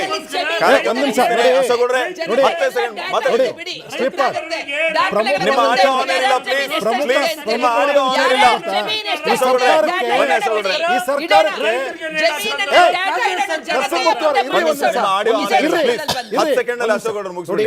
ಈ ಸರ್ಕಾರಕ್ಕೆ ಬದ್ಧತೆ ಇದ್ರೆ CDP ಅಂತಕ್ಕಂಥದನ್ನ ಮಾಡಿ ಫಿಕ್ಸ್ ಮಾಡಿ ಮುಗಿಸ್ಬಿಡ್ಲಿ ಅಲ್ಲ. ಮತ್ತೆ ಯಾರೋ ಒಬ್ಬ ಡೆವಲಪರ್ ಹೋಗ್ಬಿಟ್ಟು ದುಡ್ಡು ಕೊಡ್ತಾನೆ ಅಂತ ಹೇಳ್ಬಿಟ್ಟು ಲ್ಯಾಂಡ್ ಯೂಸ್ ಚೇಂಜ್ ಮಾಡಿ. ಆಗಲೇ ಉಮಾ ಅಕ್ಕ ಅವ್ರು ಹೇಳ್ತಾ ಇದ್ರು, ಹೋಗೋದು ಯಾವುದೋ ಒಬ್ಬ ಕೇಳ್ತಾನೆ ಅಂತ ಹೇಳಿ ಅವ್ನು ಗ್ರೀನ್ ಬೆಲ್ಟನ್ನ ಎಲ್ಲೋ ಝೋನೋ ಕಮರ್ಷಿಯಲ್ ಝೋನೋ ಮಾಡಿ ಕೊಟ್ಬಿಟ್ಟು ಎಲ್ಲರನ್ನೂ ಡೆವಲಪ್ಮೆಂಟ್ ಮಾಡಿ ರೈತರನ್ನ ಬದುಕನ್ನು ದುಸ್ಥಿರ ಮಾಡ್ತಿದ್ದೀರಾ. ರೈತರು ಆತ್ಮಹತ್ಯೆ ಮಾಡ್ಕೊಂಡ ಕಾಂಪನ್ಸೇಷನ್ ಕೊಡ್ತಾ ಇಲ್ಲ.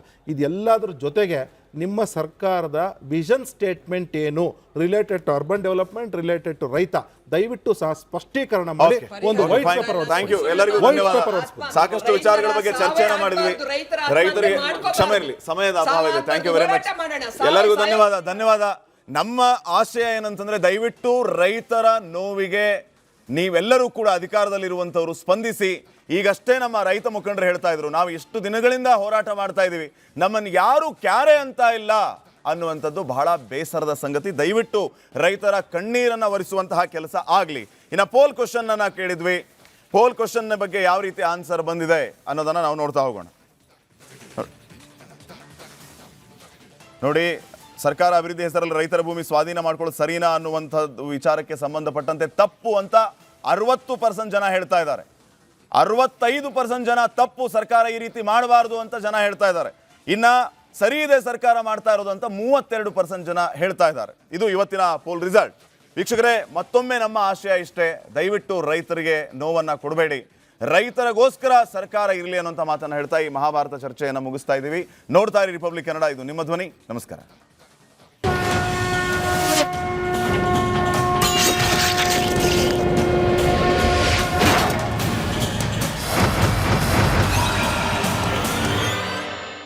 ಆರೋಗ್ಯ ಹಾಗೂ ನ್ಯೂಟ್ರಿಷನ್ ಸಿಗುತ್ತೆ, ನೋಡಿ ಬಾಡಿ ಸ್ಟ್ರಾಂಗ್ ಆಗುತ್ತೆ, ಸ್ವಲ್ಪ ತಿಂದು ಹಸಿವು ನಿಗುತ್ತೆ, ಡೈಜೆಷನ್ಗೆ ಇಲ್ಲ ಅಪಾಯ. MDH ಸೋಯಾ ಟೀ, ಅಸಲಿ ಪ್ರೋಟೀನ್. MDH